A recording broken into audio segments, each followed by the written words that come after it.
happy to be here. You guys are dope. I'm just here so I don't get fined. That's the Marshawn Lynch joint. Yeah, this is awesome, man. I don't know how much I actually. love Marshawn Lynch. I don't know how much. Oh, for real?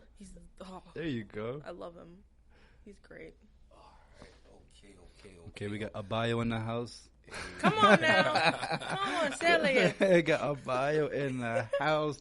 Oh man, this is gonna be an interesting conversation. It's gonna be a great conversation. Let me raise my chair and make sure my back. There you go. Mm-hmm. Get your seatbelt on. All right, get your seatbelt on, because our guest today is gonna take all of us for a stupendous ride. Yep.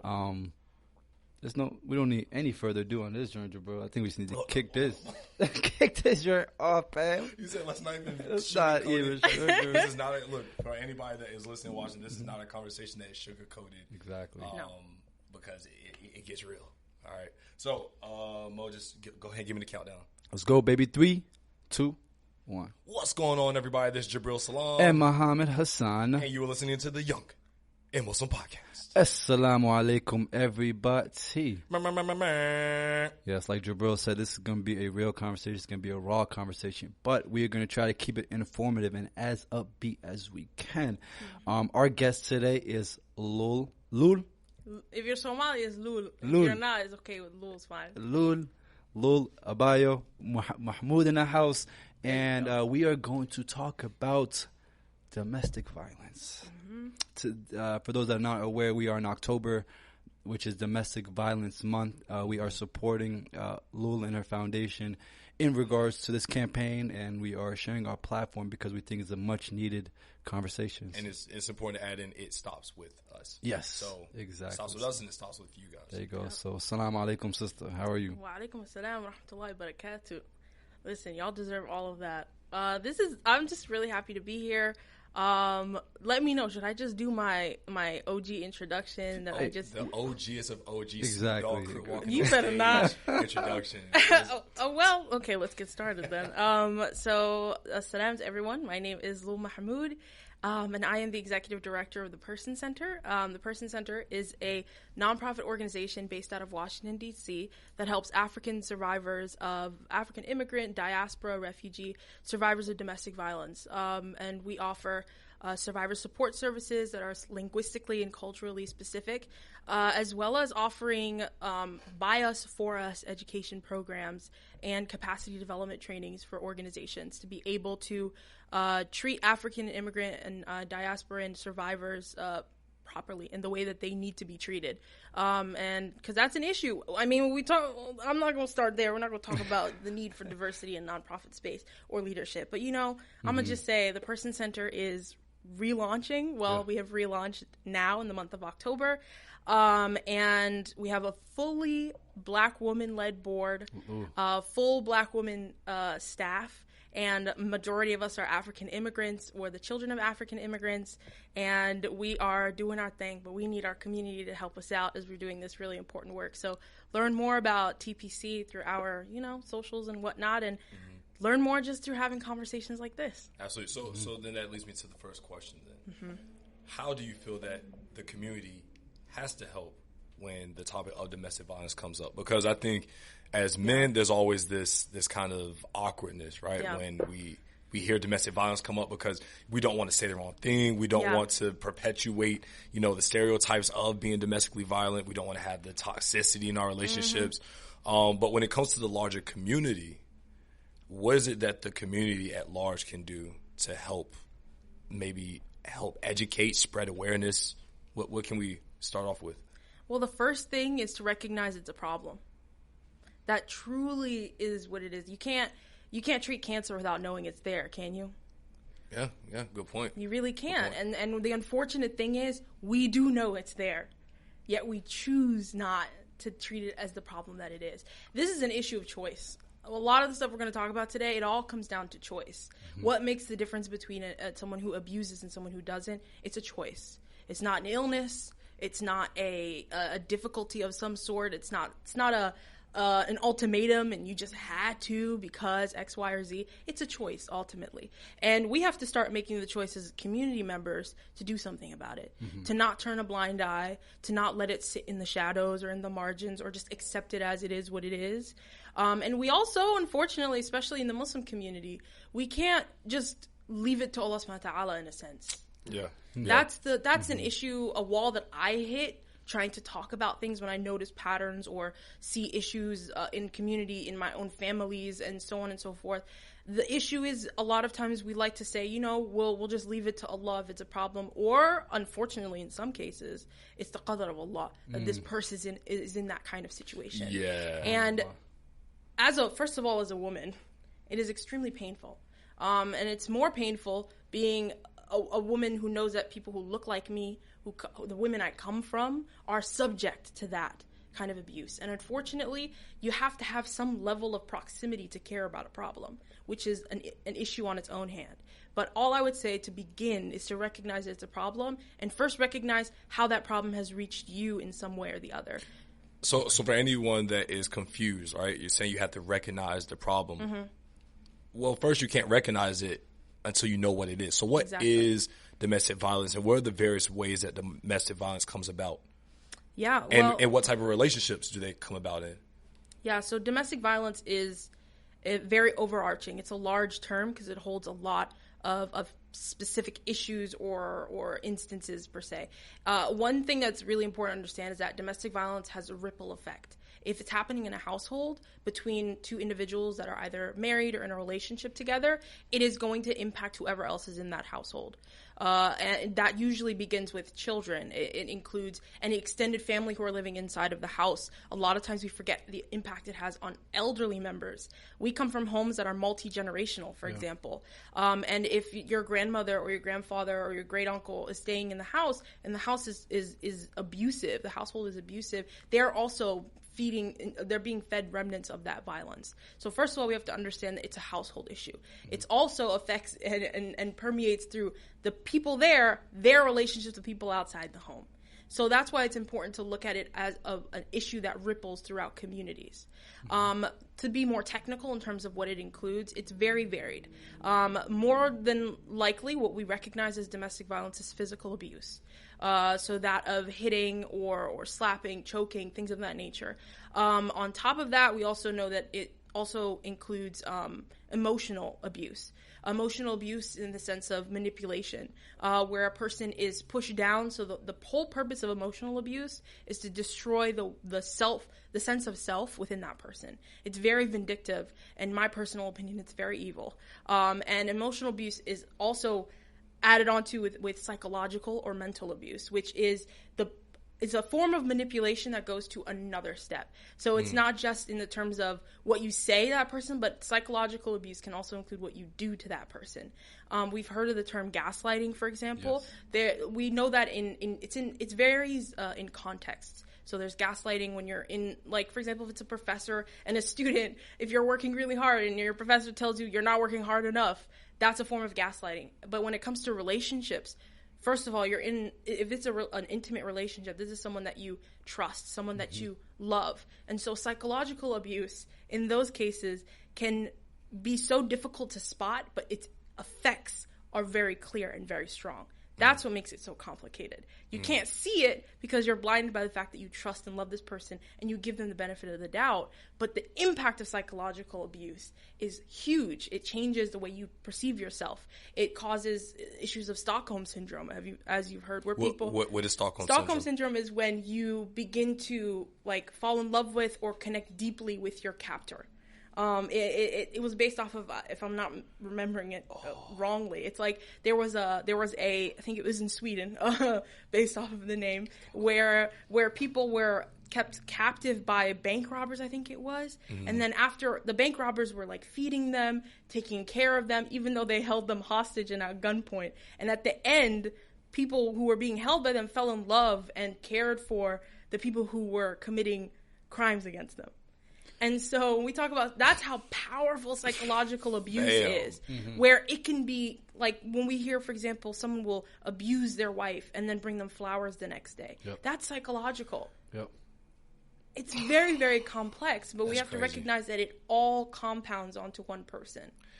That's nuts. Well, and the reason I had the reaction, right? We had off camera, you can't see it, but is because then I start to recognize certain things in relationships that I have had where it's like, that maybe not in the height. I wasn't like held at gunpoint, but I've, as a male, have been, involved with that sort of altercation, that sort of domestic abuse. Yeah. Where it's like, I think as men, we don't identify with domestic violence because we're like, no, we're men and we're always on the other side of it, right? Yeah. I think it's somewhere like close to 70% of all domestic violence cases are, the women are the victims. Yeah. And the other, 29-30% are the men, right? Yeah.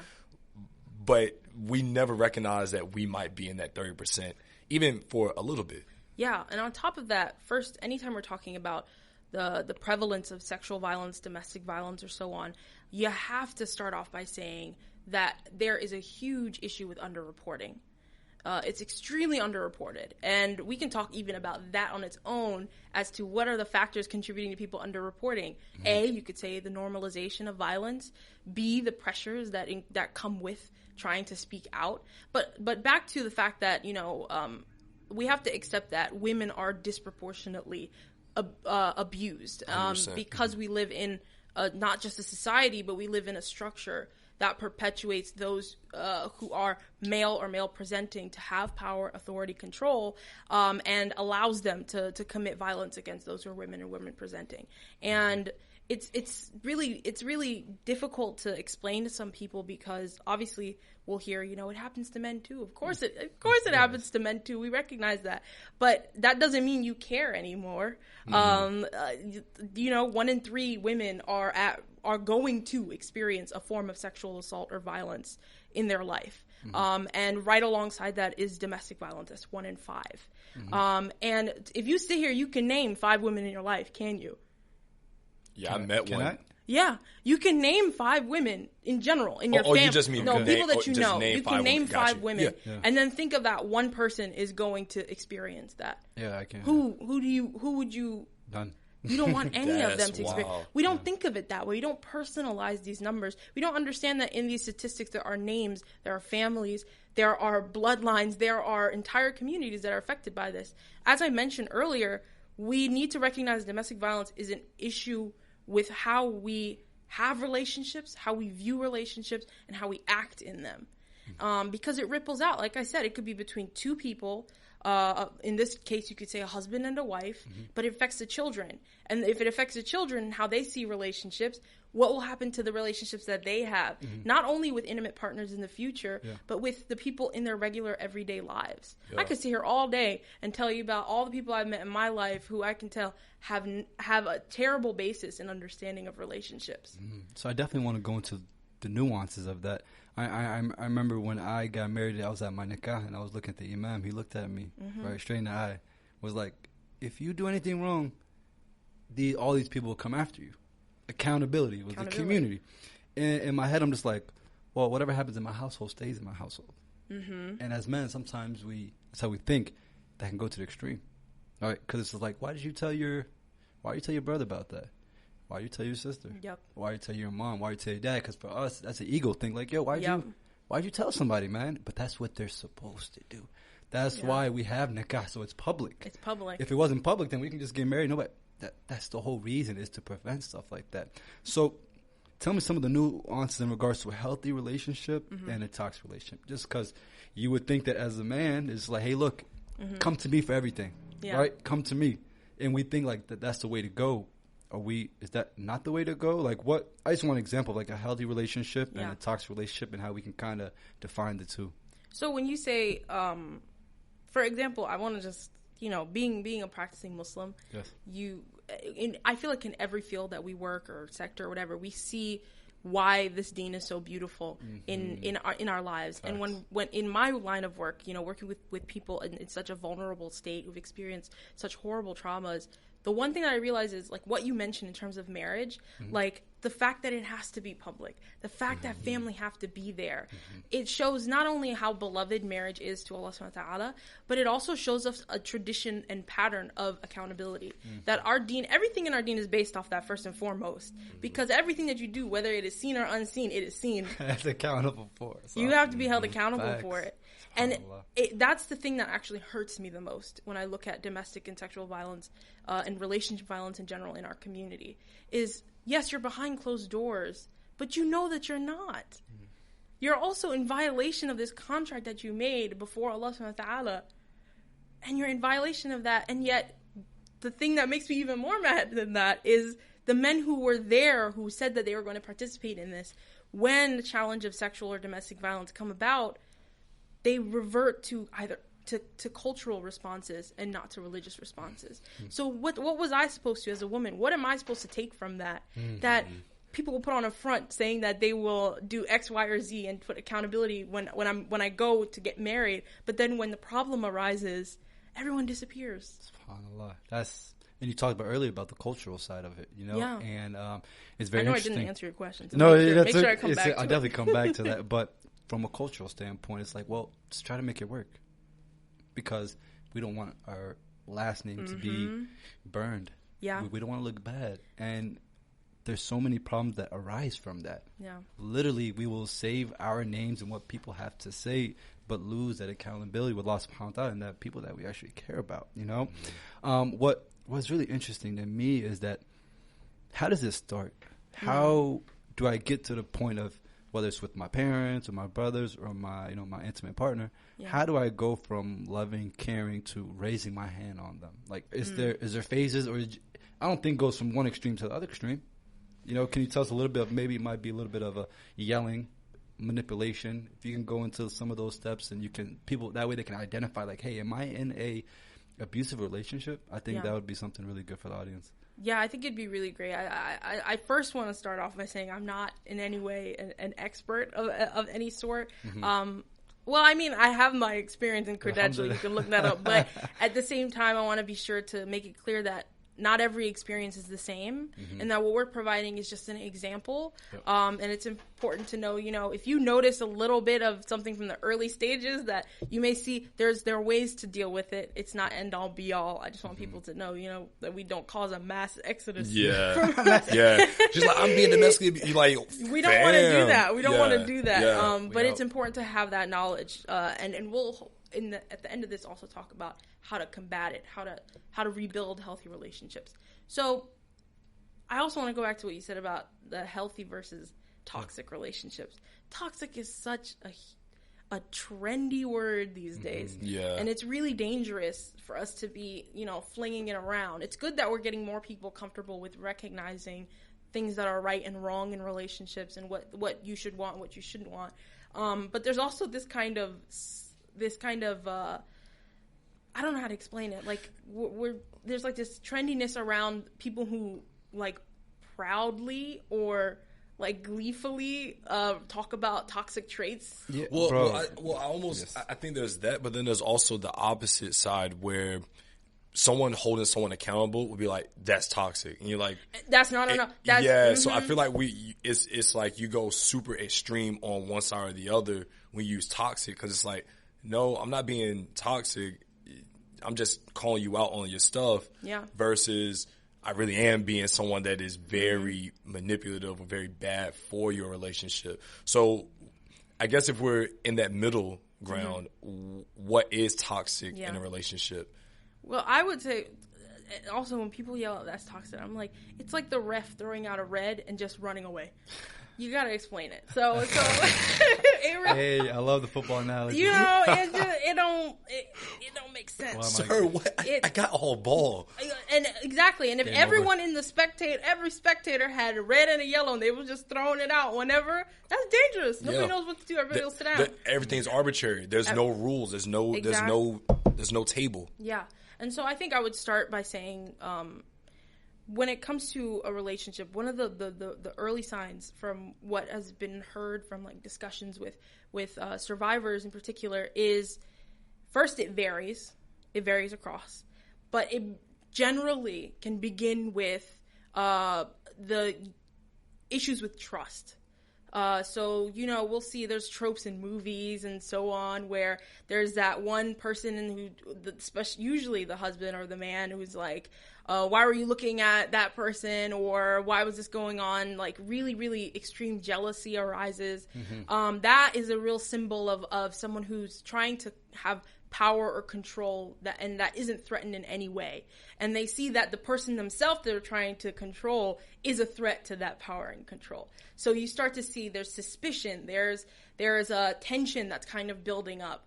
Another form is kind of, it all comes down to power and control. But when you start to see people, a person in a relationship being extremely controlling on certain matters, how the person acts, what they look like, what they're presenting, where they're going, how they get there. Who they can be with. Who they can't be with. Oh, I don't like that one cousin of yours. Yeah. I don't like the way you be looking at me, or I don't like that guy at your office that keeps coming around talking to you. What you mean? Like, you see what I mean?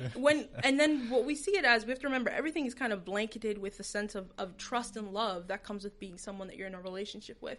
So when you see these signs, you don't see them. You don't see them. Because you think they're doing it to protect you. That's the blinding part he loves me. It about. Makes sense. That's as to why they're doing that. You know, like I get it. It's because he loves me, so on and so forth. But that's when we start to see it creeping up, and usually what happens after that in terms of progression is that the personal relationship, the time where the people are together, it's very tense. Like I said, there's a lot of tension there, where usually the person who is the abuser in that sense, which could be male or female, the abuser in that sense is dictating what happens next, how things go, when they're going to be intimate, when they're not going to be intimate, things they talk about. You see what I mean? That other person, we have an abuser and a survivor in particular. What we see is that the survivor is subject to whatever the abuser wants or says. And then I'll use victim at this term. I don't like using survivor. I like using survivor when I'm talking about a person. Yeah. But in this case, now that we're just talking, X, Y, I want to make it clear that it's abuser and victim, because that person is victimized. That's what that is. And so basically, if you think of it, the abuser, whatever they want is what happens. They set the status quo, they set the standard, and then the victim sets everything around that person. Let me ask you a question, right? Hopefully nobody gets upset. Does the abuser get that fuel from the victim? Like, for example, I see in the Muslim community, it could be other faiths as well. It's like, I let the man make all the decisions, right? So whatever the man says, we go with. And exactly a lot of women followed that trend. You know what I mean? What you're coming and then when the men start making all the decisions, they start getting that power trip, right? They get that ego gets bigger and bigger and bigger. And then when you go against their decision, it's like, hey, I'm making all the decisions here. So let me. I see exactly what you're saying, and I think this is a great example. The way that you're describing it is very cause and effect, right?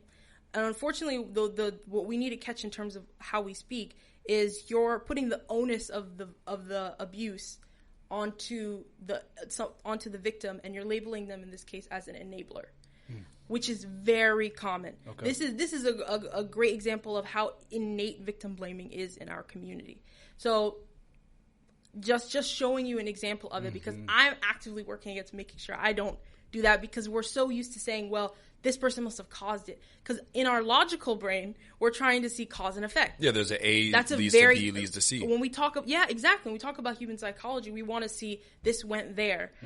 This is green, you moved. This is red, you stopped moving. So what you mentioned, for example, is the victim themselves is not enabling it. That is where culture, tradition, religion comes into play. For example, if I'm a Muslim woman and I'm married to a Muslim man, I am going to, when I've married that person, I have chosen to have that person fulfill their duties as prescribed to them by Allah subhanahu wa ta'ala, which is being the head of the household, managing the finances, so on and so forth, right? I have chosen to give that person that role because I trust and love them.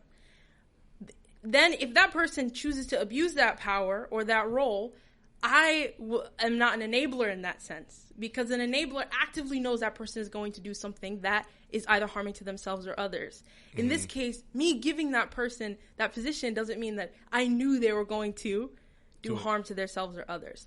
And so it's... I see what you mean. You see what I'm saying? I kind of get what you're saying. Because I guess in my head, I was trying to look at it as devil advocate, where it's like, if that person is coming from a prior relationship where they were a victim and they go into the new one with the same mentality of victimhood, so that not that it enables the abuser, but someone else that has that in them to do it can just slide right into place. That's also when we have to talk about that abusers can recognize those who are best to be abused, if that makes sense. Yeah. They recognize vulnerabilities. That's why I said participating in domestic abuse, becoming an abuser is a choice.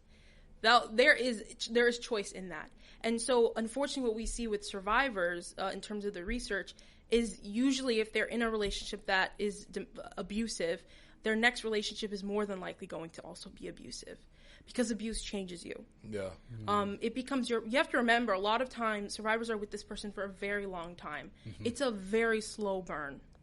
Many of times there are times where survivors try to get out and come back in because life happens. We've seen stories about that. Yeah. Life happens. And so we have to recognize that being abused increases your likeliness of being in a relationship that is also abusive. Why? Because it's easier for abusers to spot and target those who are victims. And that's the reality of it. I mean, let's break it into we live in a capitalist world. Think about it this way. When you're marketing to someone, you don't market to someone who has nothing to do with what you're trying to do. Your approach is targeted towards a specific audience. Target market for a reason. And unfortunately, when we talk about violence and abusers, they use patterns. They find people who are perfectly vulnerable. And that, once again, it just shows you it's a choice of theirs. And it just also shows you that person didn't deserve it. That person is not, that's not what they want. It's not a mentality. What it is it's trauma. It's the effect of being under an abusive person for many, many years. It will change your psyche. It will change your self-esteem, your sense of identity. That's the thing that people don't recognize, that being with an abuser, their main tactic is to take you away from who you are.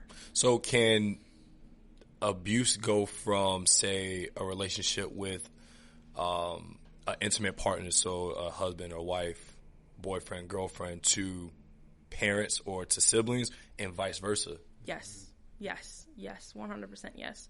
A lot of, I would say one thing that's really unfortunate is a lot of young people who are having trouble with relationships now, many of them will cite abusive relationships that they saw from their own parents or from people in their community, or they had some sense of proximity or closeness to an unhealthy and abusive relationship. And we have to recognize that it permeates the sense of self again. It permeates the psyche, who you are, how you behave, what you align yourself to subconsciously and consciously. And that's why all of this that we're talking about is trauma, man. Like trauma is in a neurophysiological sense, it's the changing of the brain. Something happens and it causes a change, a significant change. And we would be very naive to think that someone can function healthily when they don't address it or when they are exposed to it for long periods of time. It changes that person, how that person sees the world, and most importantly, how they see themselves. Because human beings, we go into fight or flight mode. You know Exactly. what I mean? And I've heard this saying so many times, hurt people hurt people. Exactly. I don't think that's necessarily true all the time, because I've been hurt, many times. But It's a choice. Yeah, it's a choice. I'm not out there hurting people. You know what I mean? So a lot of people have been hurt, but I'm not out there proactively hurting I would also people. say people who actively try not to hurt other people are actually more likely to hurt themselves. Wait, can you say that one more time? So when we hear hurt people, yeah. if that hurt person is trying not to hurt other people, there's always going to be a victim, and usually that victim is themselves. A lot of hurt people have, like I said, low self-esteem, have troubles with identity and understanding the self. The first person we victimize is a person we see in the mirror. And that resonates out to the people in our communities and so on. And that's why we recognize, when people look at children who are bullies and they ask why and what's going on, they realize things are happening to them as well. And a lot of times it also is they themselves harming themselves. So what are some of those things, right? I guess now we're kind of going to the genesis of an abuser. What are some of the things that happen to an abuser that leads them to being an abuser? All kinds of things. All kinds of things. Obviously, it's very individualized. It's in the context of each person's life. And I would be an irresponsible scientist not to say that it's all in context. Yeah. But a lot of times we don't recognize the major influences that the world around us has on us, whether it's our culture, our beliefs, entertainment we take in, the entertainment, man, like that, I can't even begin to explain how that sets the bar of what you recognize as a healthy and unhealthy relationship. And that's why I feel like really irked when people are throwing the word toxic around, and mental health and trauma has become, just as it is becoming more and more a topic that we talk about openly, which is going to help save lives, it also will inevitably fall into the entertainment machine. It will fall into the mainstream, into the mainstream where it will get, it'll become commodified. It'll become all kinds of things. That's another conversation. Yeah. But it's like you said, everyone's just bringing it up because it can either bring views or I'm that attention. Toxic. People, guys saying, I'm that toxic guy. I see TikTok videos. Taking pride in it, joking about it. I'm toxic. Like, you don't want to be with me. And everybody, oh my God. Like,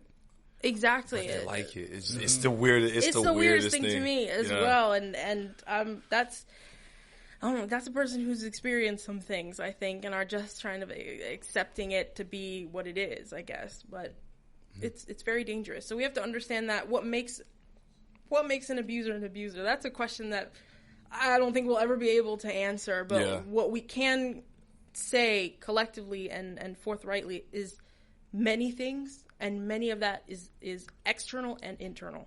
And we can more speak to the external than the internal. Yes, I do want to hit on the external. So when you look at the abusers and the domestic violence cases, do you see that a lot of them have to do with substance abuse? There's a lot of substance like usually involved, like drinking and smoking and doing all that stuff. Is that usually like an element of it?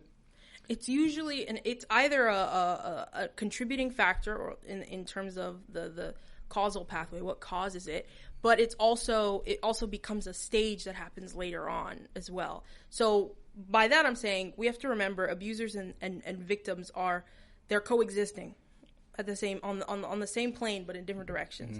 Abusers can be, for example, alcoholics or abusing prescription drugs, which is way more common nowadays. And then, for example, usually in men, when they abuse alcohol or prescription drugs or so on, it increases their inclination to abuse, usually physically. How about to have sex? To have sex, to more specifically to rape, or to physically abuse in the sense of hitting, kicking, punching, choking, things of that nature. But then we also see on the other end of the paradigm is that the abuse can, a lot of times, abusers themselves will push victims into utilizing alcohol or drugs to either cope, or sometimes they are pushed to do so by their abusers for the sake of making them more vulnerable to abuse. Wow. A lot of times we see this in married couples, or those who cohabitate or whatnot, that husbands or abusers in particular will either drug their wives or so that they're easier to rape. And that's a very common case in marital rape, where that occurs. Very vulnerable. Their wives are extremely vulnerable because of it's only recently people have begun to recognize that marital rape is a problem and a crime. On top of that, pregnant women are extremely vulnerable. If they're, a lot of times their children, their unborn children are victims as well, in the sense that abusers will threaten to kill their unborn child if they don't obey or do whatnot. And it's very common. We talk about reproductive coercion, which happens very much in married couples. And I've unfortunately, in conversation with people I know and love and have met, it's so common that many women, I'll even speak in the Somali community, except, I had to have these 8 or 9 kids. It's not like I could do anything about it. It was his decision. It was his urges. It's, as a wife, I just have to take it. Fulfill it. And imagine that being your what is your wife at that point? A baby factory just to have your children because you know that'll keep her there or keep her occupied? It's very difficult to go into the reasons why, that's why I like to avoid it, since it's very specific to different people. Yeah. But at the end of the day, it comes down to that power and that control. And unfortunately, in our communities, we allow a lot. We let a lot go. Yeah, but we had an episode called "A Real Homie." This is 5 or 6 episodes back, where we had an experience with a group of friends where I realized during this trip we were on that as men, we don't hold our friends and other men accountable because there's this rule where it's like, nah, you a man, you handle your own stuff. Like Mo was saying, it's my house, what goes on in my house, I handle that, right? Like I'm a man, so no one can tell me how to do what I need to do. I mean, that goes back to, hanging out with friends that drink, and then you're like, yo, fam, I think you need to slow down. They're like, and other friends like, yo, that's a grown man. Don't tell him what to do. Like, let him do his. But I think as men, right, because like you said, it's disproportionately women who are victims. Men don't talk a lot about that, and we won't address it, even if we think something like that's going on, right? Like, I know in our friend group, we find out one of our friends is beating his wife. Oh, we going to beat his ass. Like, there's no exception there. It's like, yeah, we got to handle that, right?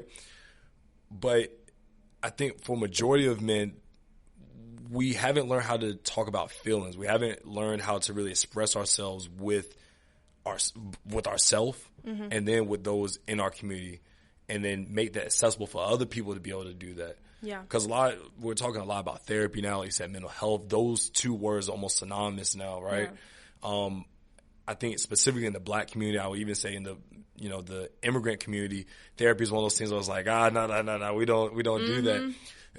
And I understand why, because in old time, maybe you had like that one uncle or auntie that you go talk to, but there's a communal sense that, I got to talk to you because I'm going through some stuff and I need to sort some things out. Am I wilding? Yeah, you wilding. Okay, cool. Thanks for telling me. Now people know you're being held accountable by your tribe, your council, your homies. And I think we lack that now. We lack that because a lot of us feel very uncomfortable having to build self-awareness and know maybe I did come up from a really messed up background and those things really affected me, and that's making me act a way towards my friends, my loved ones, and so on and so forth. That's personally what I'm seeing. That's personally what, you're talking through things, and I look through maybe not domestic violence, but definitely the self-love that people have for themselves, and then how that comes off in their relationships. Yeah. So I think for the men, that's something we definitely need to address, but that has to be a part of the domestic violence. First of all, you painted such a clear picture, and I want to give you some more insight on what's underneath that. For example, I focused my research on immigrant and refugee survivors in particular. The refugees especially are survivors in their own right of being able to make it to resettlement and so on. But they're also survivors of resettlement, aka being here.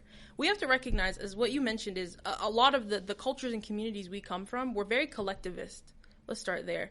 They were very much, if something happens to me, that means something has happened to the community. You see what I mean?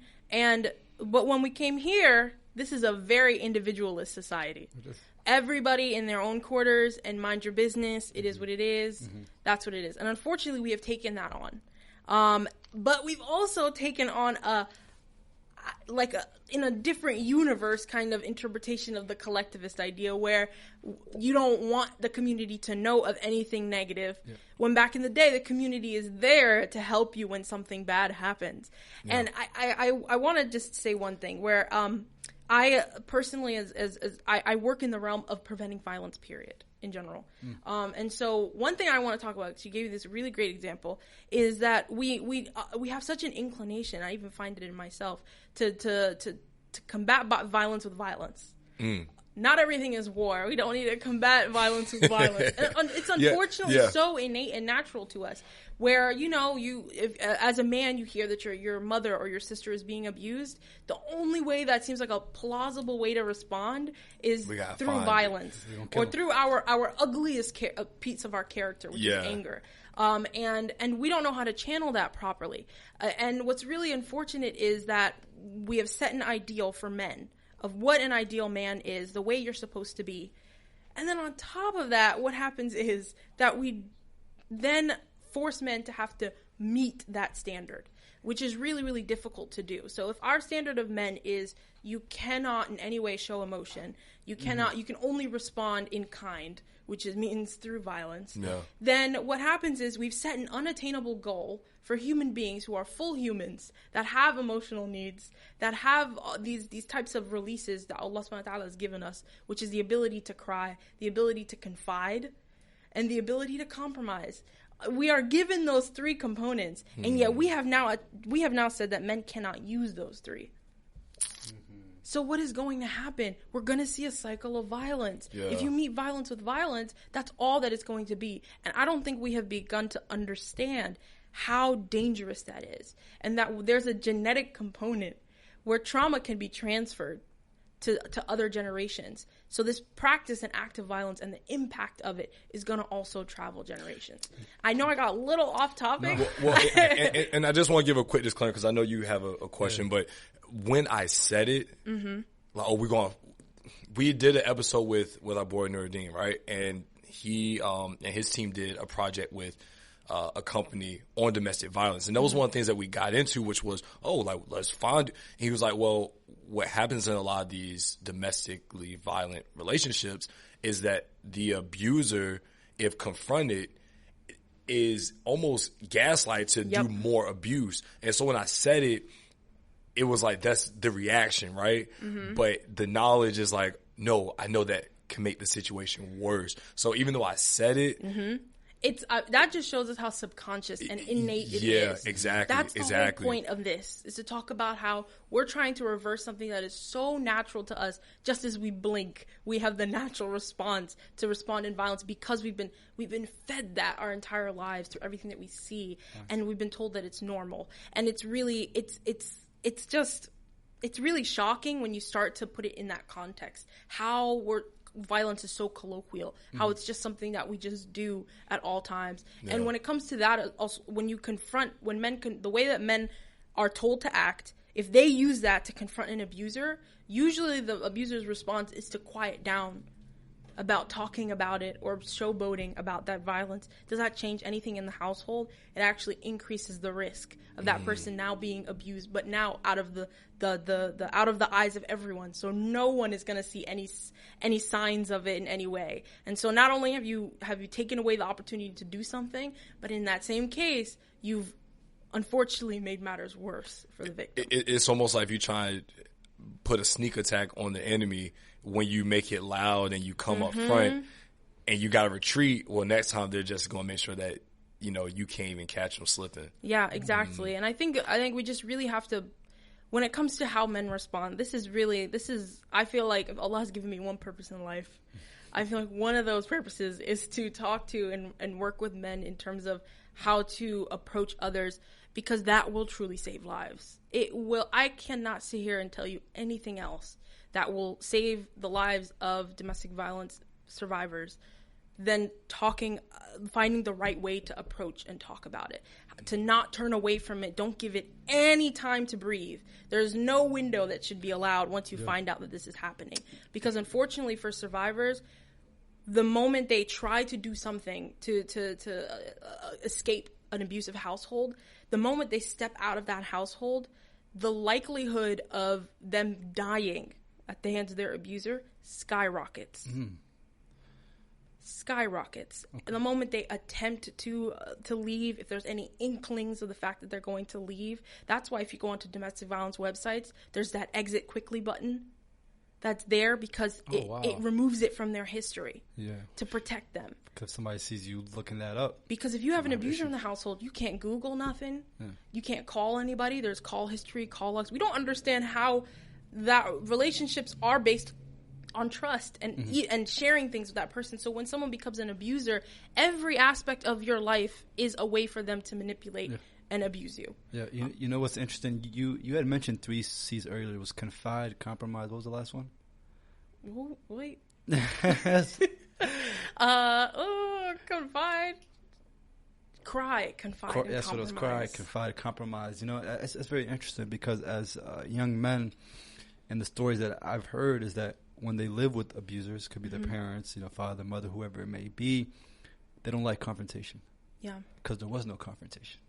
Confrontation was, to not confront was a survival tactic. So there was no confrontation. So that actually hurts you later on in life, especially as a man, because we're all about confrontation. Not in a bad way, right? Not in a bad way at all. I was in line yesterday and homie cut me, old white. I said, hey, old white dude, I was here first. You know what I mean? He's like, cool. That's what men do. You know what I'm saying? That's what you do. You stand up for yourself. Exactly. That's hard to do when you never confronted your parents or your partner. So when you go out there, you're just like, it's all right. The next one, it's okay. Yeah. Next thing you know, your whole life, you become passive. And then, you know, we have our strong woman be like, I need a strong man. And it's like, I'm trying, but you don't even like confrontation. There's reasons for all that. Yeah. So I want to go into the immigrant experience right now. Talking about our communities holding men and people accountable. It used to be like that. You know, my family migrated here to America in the early 90s, some even the 80s. And in Egypt, when we had a problem, we would all sit down. The men would figure out what's going on in homie's house because we got to talk about it, and we would handle it. Then they came to America, and we became individuals. So when they would meet up, it became a gossip party. Yep. That's when things really went wrong. So it's just like, all right, who's the shitty family this week? Who's the shitty family of the month? You know, what can we talk about today? What can we talk about? Proceed to sip. Who cooked that last week? And that was. Did you hear about? And that really hurts us because we don't have the opportunity to talk to our family because, like, I don't want to be the clown this week. Like Charlamagne say, donkey of the day. I don't want to be the donkey of the day. So I don't say nothing, and I try to handle the problems on my own because I don't have those older brothers or uncles to come actually handle it. So what happens? I take matters into my own hand, and that can be very, very, very harmful for myself and my partner.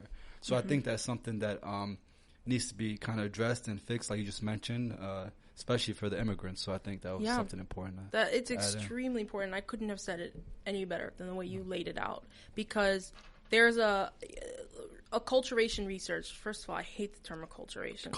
It's my first time you're hearing that. I've been reading about acculturation for the last 10 months. So acculturation is that process of, basically it's a process of assimilation, moving from the culture that's dominant or that you were used to or you developmentally grew with, and then being submerged into a different one. So your level of acculturation is how much you have, how well you have gotten accustomed to the one that's here. But acculturation and the scales of acculturation, in my personal opinion, are extremely Western, and it's I would say it has deeply colonial roots because they're expecting assimilation. They're saying that the best way for you to live a good life here in the U.S. is to leave all that stuff you knew behind and just be as you are here, which is very dangerous because what does that include? Loss of identity, loss of community, loss of the way you view the world and understand the world. And unfortunately, that loss of identity especially. When you know you have your cousins, your family, you know your bloodline, you know their names, you know they're behind you anytime you need it, you have a increased sense of self-esteem. You know who you are. You know, for Somalis, a lot of times, the way they greet each other, sometimes you'll hear somebody will be like, Yatahay, like, who are you? Yeah. And when you say that, you're not supposed to say, oh, my name's Lul, it's nice to meet you. You're supposed to say, Lul Hassan Mahmoud Hussein Muhammad Afrah Yaraj Ma'alan Umar Abakar Ma'alan Usman. That's me. You gotta do that's like on Black Panther when he was like, what's your name? He's like, da da da da. You're supposed to, because that means I know who I am, I know where I come from, and you should know who's part of my group, who rolls with me. Imagine coming from that, leaving it all of a sudden. Usually, it's not your choice to leave. You get to this new place, it's you and maybe one other person. Yeah. And you're now in a place where nobody looks like you, nobody speaks like you do, nobody believes in what you believe in, what you see on TV, not one single person looks like you. It's the closest you get to being lost in outer space. It's the closest you get to being African American in slavery. Yeah, that right there. They don't even have that luxury to even. You literally just described my people's history. That's literally what you just described. And so for immigrants, it is the early stage of what African American people have experienced for 500 years. I didn't think about it like that. There's parallels between all of our stories. Each of the contexts are different. Yeah, of course. Yeah. But there are parallels in our stories. Why? Because human beings are influencing one another. Even on top of that, I understand how sometimes parents or partners can have that controlling feeling because they're like, I don't want my children to lose that identity. I don't want them to lose that culture. So sometimes it's, parents is a huge thing for me, by the way. I just think so much things derived from parents. I just might take. I think it's everything, right? But when your parents are just so scared, they go into that fight mode and start trying to control everything: who you talk to, what you're doing, what time you come out, and that actually does harm. But they feel like that is another coping mechanism from being away from home. So I never saw it that way. This is my bread and butter. First of all, anytime I talk about parents and elderly, the biggest joker in the room is a person who doesn't respect them.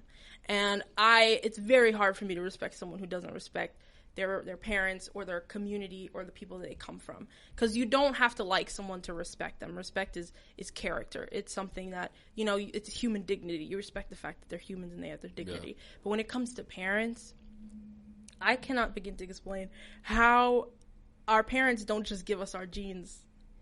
They give us the way we see the world. They give us how we see ourselves. They build our definitions of the things around us and how that pertains to us and who we are. And when it comes to your parents, especially immigrant parents, that loss of control everything is balanced, right? Homeostasis. Everything is balanced. When they've lost everything around them and it feels like a black hole is kind of sucking them into it, they grab onto everything that they have, which is what their children. Yes. And the unfortunate thing is, children can't be. If I squeeze this water bottle, everything in here is at extremely high pressure, and the moment you twist the cap, what's going to happen? Boo! 2 or 3 cameras are going to break. Yeah. That's what's going to happen. And a lot of times in immigrant households, we don't recognize that the parents are right now living through the biggest trauma of their lives. They're living through it. And then they're trying to raise kids in a country that when you're black or brown or you look different, you don't get a chance. Yeah. They're dealing with financial disparity that they've never seen before because there's no safety net. They're also experiencing for the first time perceived discrimination. So we have experiences of discrimination and harassment. Then there's perceived discrimination. Being a black person, you walk somewhere, you're thinking of what everyone is thinking of you. That's a stressor. That's something that impacts you so deeply you can't understand. So they're now experiencing that for the first time. A lot of times people just try to ignore it because they've never lived with it before, so they kind of ignore it. Then at the same time, you're trying to raise kids. Mothers, a lot of times, refugee mothers, immigrant mothers, talk about how they feel like they're raising their kids on their own. And then on top of that, their kids are being raised by everything else around them. And they just feel their kids falling out of their hands, like as if you're trying to hold water in your hands. Well, we have this conversation a lot, right, about that and this new culture, this third culture, because the reality is you take a child and put them anywhere, they're going to adapt. Yep. And they're going to be stronger for it because they not only have the strength of the backbone of their mother and their father and their home, but then the community that they're in, they're learning how to adapt there, right? Yep. So I think with a lot of immigrant parents, they are slower to adapt than the children. And the children are like, Mom, like you gotta let me fly because I know what's going on here, and it's not the same thing it was back at home. Yep. So if you try and hold me back, you're hurting me and my future and my children's future, and so on and so on. So you're right, that trauma, that mentality is transferred just as much as the genes. Exactly. And what you hit on is so important. There's scientific reasoning behind that. Your parents grew up, developed entirely there. If your parent made it up to 21, 22-ish in their home country and then came to the United States, their major developing happened in that other country. So when they move here, you as a child are being built up here. And so there's going to be there's always intergenerational conflict. Yep. And the first thing to get impacted by this is relationships, how we see it, how we act in them. And every relationship, I like to see it as like a thread, basically. It's just new people come onto that thread, but that thread is the same. It's who you are, how you make relationships with people. Like if I get a real cheap piece of yarn and I try to tie everything with it, if I try to tie my car to a truck with that piece of yarn, is it going to hold on? Yeah. So we have to think about the quality of our relationships as that, how we're treating that person, how we're acting. We have to think of it that way. And it's a thread that affects everyone. The way people act at work, the way people act at school, and the way they act at home, all of our relationships, they change, obviously, but they're all based on the same basis. You know, that one person at work that you know you can't go to, you can't talk to, you can't ask them for things. I wouldn't be surprised if they're similar when they're outside of that environment, when they're with other people. It's all interconnected. So how do you open up their mind and their eyes to their loved ones, right? In regards to being manipulated or going on that path to be domestically violated. You know what I mean? It's like, well, that's my dad. That's my mom. That's my brother. That's my sister. Yeah, it's bad, but like, that's family. And, you know, you have people always bring up the ayah in regards to, you know, putting your parents, you know, just always taking care of them and don't go against them. But it's like, don't go against them, right? Try to follow what they have ordained for you. But at the same time, it's like you can't go against the deen. Yep. So how, Muslims or non-Muslims, how do you open up their mind? Like, yes, that might be your mom, but she's also a person. Yeah, that might be your dad, but they're just also a regular human being kind of just living life and figuring things out. And they can actually be wrong or be almost evil. Yeah. One thing my mom always says is, when the day of judgment comes, it don't matter if you're my kids. I'm worrying about my own life. I'm worrying about what will happen to me. It's been said on the day of judgment, mothers will forget their children. Yep. That's just the way that just shows you that. I think one thing that you said that makes me think really deeply is when you said, when people be like, yeah, but that's my mom. Like, I don't know how to approach that or whatever. It's important to approach this because it is your mom, because it is your father. We should be valuing our closest familial relationships first. They should be so important to us. And so that means the nature and the health of that relationship should be extremely close to our hearts.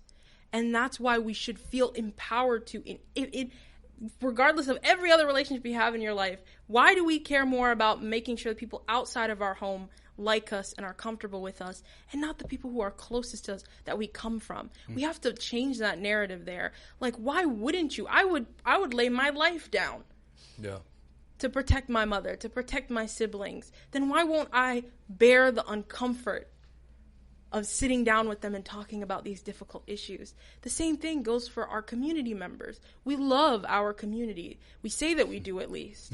But we have to flip it over its head and be like, because of the love I have for this community, I'm going to sit down and talk about this difficult thing.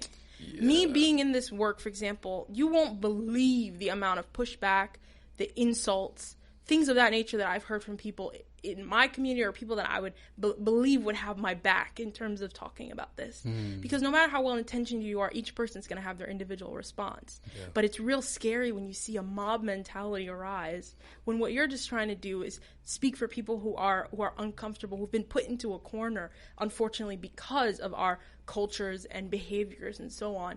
I could sit here for hours talking about the types of insults I get about working in this stuff, but I recognize that as I'm willing to go through that because the love I have for these individuals is incalculable, because I realize that we're talking about saving lives here.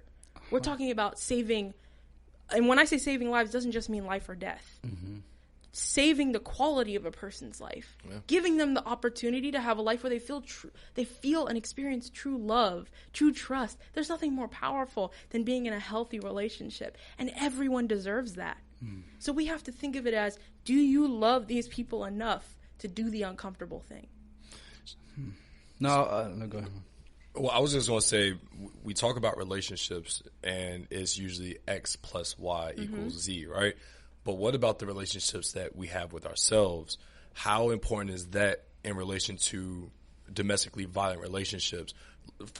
I guess more so for the victims, right? Because you guys don't just deal with the prevention, you also have to deal with the aftermath of a domestically violent situation. So for the victims, or hopefully the survivors at this point, what is a lot of the recovery like for those that are trying to find and renew their relationship with themselves? That's the core of it. That's also the most difficult part. That's for many survivors, from what I have seen, that is the lifelong journey of being able to rebuild oneself. It's a gargantuan task because, like I mentioned, being in a domestically violent relationship, for example, it's usually very long term. It happens over a very long time. A lot of times, it's very much common in younger people. Youth relationship violence is it's such a huge issue. And when we talk about the Muslim community, when we get married at young ages, or, we don't do the dating, we don't do the cohabitating, you go straight into a relationship. We don't do say that again, due diligence. For the people in the back. and then on top of that, people, they look down on divorce when it definitely shouldn't be. So you're almost locked into something that shouldn't at 30 at least. that shouldn't work after the first year, but now because culturally you're saying, like divorce is haram. It's like, fam, the Quran literally says the opposite. And that's what shows us, the knowledge, the wisdom, the mercy of Allah subhanahu wa ta'ala is infinite, and it is nothing. We cannot compare ourselves to it in any way, shape, or form, because what Allah has made halal, you cannot make haram, first and foremost. That's the law of the land. But on top of that, we realize that the wisdom of Allah subhanahu wa ta'ala is greater than ours. And if this thing is here, that means He knows of an issue in which this can be the solution. And so we have to recognize that all solutions are solutions. We just find which one's best, first and foremost. But on top of that, back to what you mentioned in terms of what it looks like for survivors to thrive. Because, their whole lives is basically, let me just survive this. And when it comes to thriving, it's a lifelong journey for many. It puts a lot of doubt in their ability to make relationships after this, out of the fear of being able to keep this relationship going or to be able to be part of a relationship, the fear of having kids or so on and so forth. It really does begin with recognizing that we have to love the person we see in the mirror. And for a lot of survivors, they feel they've let themselves down or that they're unworthy of being anything but a person who is a victim of abuse. And unfortunately, we have to recognize that our communities do a lot of the heavy lifting in making survivors feel less than worthy of love and respect in their communities, in their homes. We don't understand how there's a reason why we have to take control of our tongues. And our deen tells us to control our tongues, because one thing that you not even say, but you insinuate on saying, can change a person's life, can make someone take their life, can make someone hurt other people. We don't understand the gravity of this until you sit down with someone who has experienced such terrible trauma, and it all traces back to what they heard somebody say about them, or because they heard somebody say something, they decided not to go get the help that they needed, and now they're sitting in a hospital wondering if they'll ever be able to recover from acid burns that they received because they decided they were afraid of reaching out because of what they heard an auntie or someone say. We have to put that in context, and that's why it's really important that we're extremely blunt about the impact of what people's words are. People take their lives, that people are empowered to kill.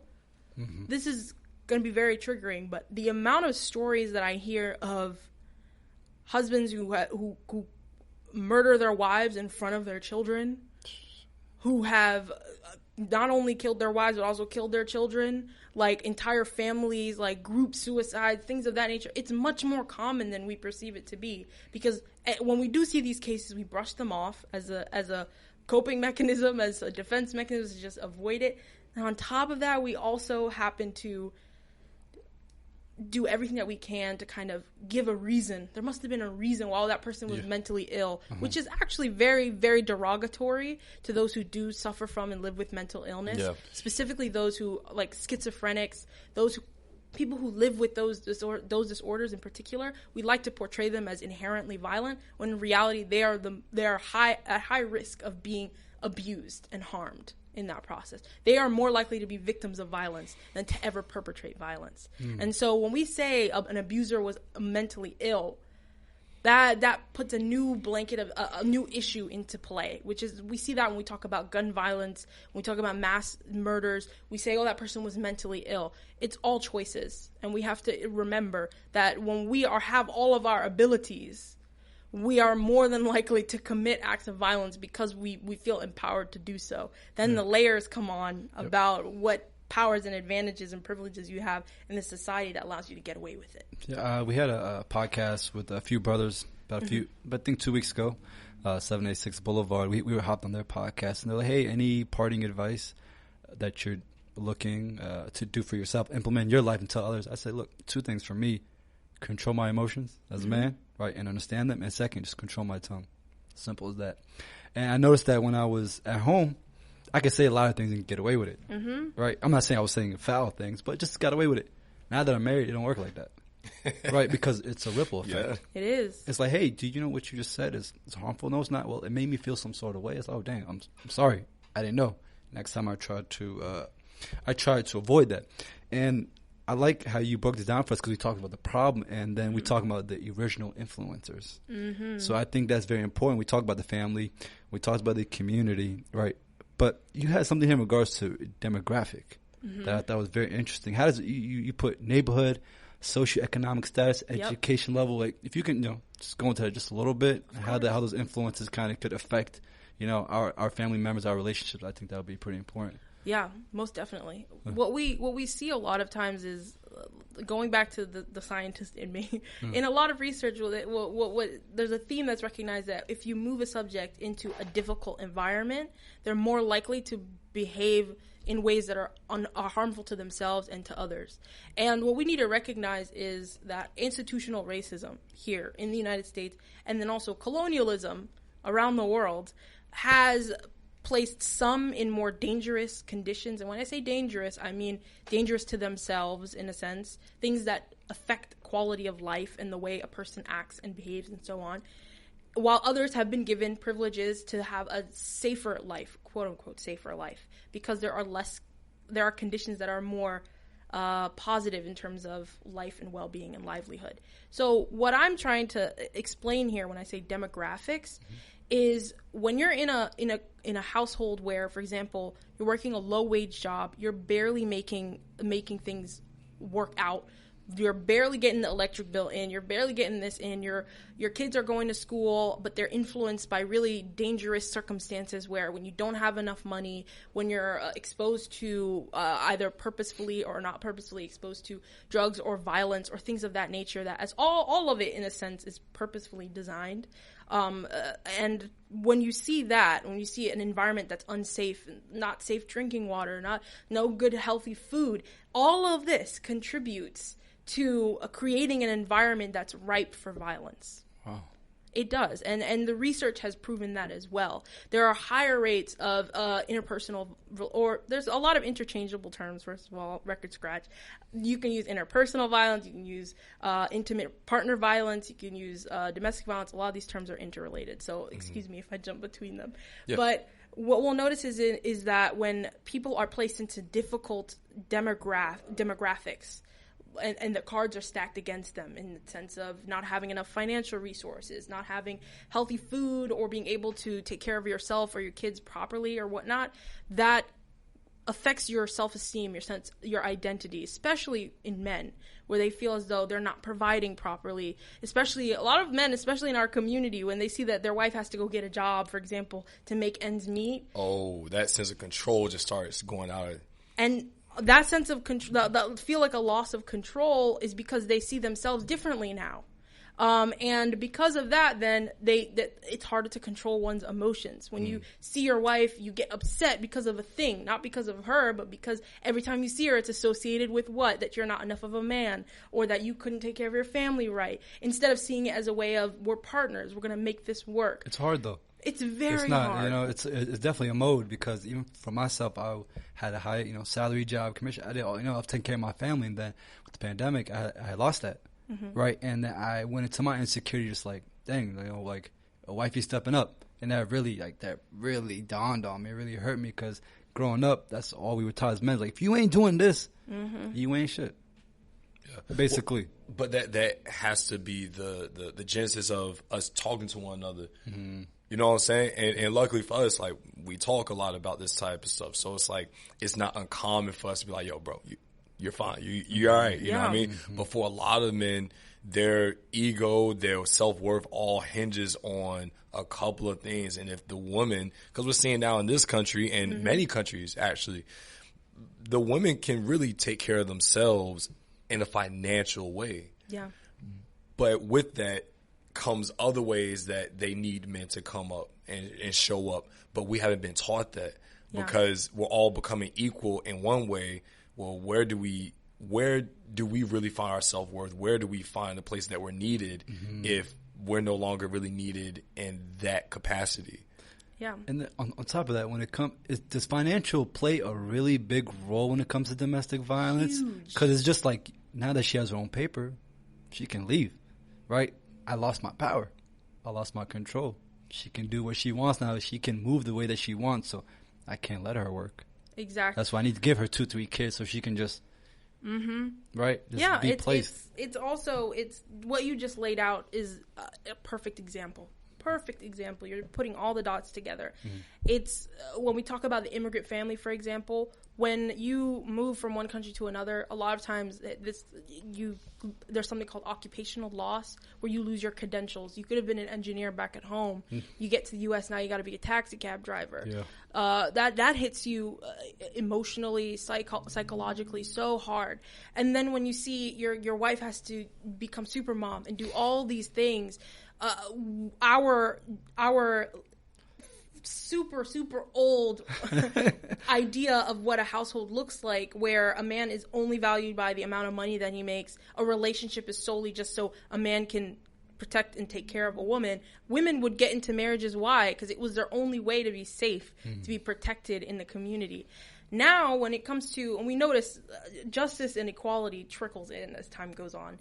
And now with more women in this context, I'm going to say, in this context of the United States in particular, we start to see that young women are being able to work, make money for themselves, take care of their parents and their siblings and so on.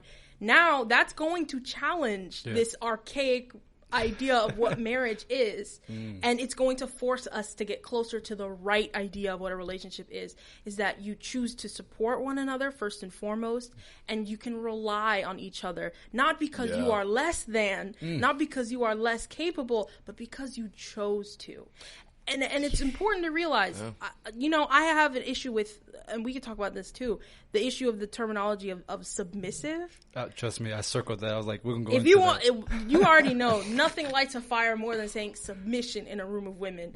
That's something that will light everyone on fire because it's a very charged and a difficult word. But to finish my last thought, I have an issue with that, y'all. I keep jumping around. You got you. But to finish that last thought, what we have here with financial issues is that a lot of times abusers will back their victims into a corner financially because where are you gonna? How do you live in America without credit?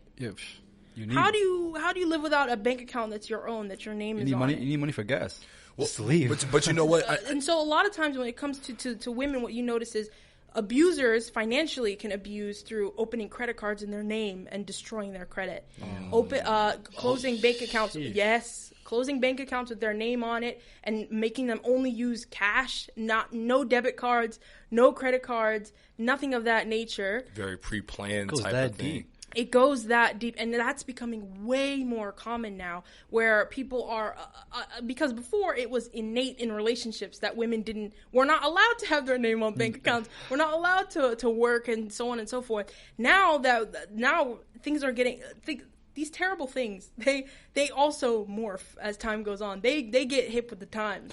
Just like racism gets hit with the times, so does abuse and violence in all of its ways. Financial abuse is such a huge component. For example, if your husband says he's going to pay your student loans and then he stops, what happens to your credit?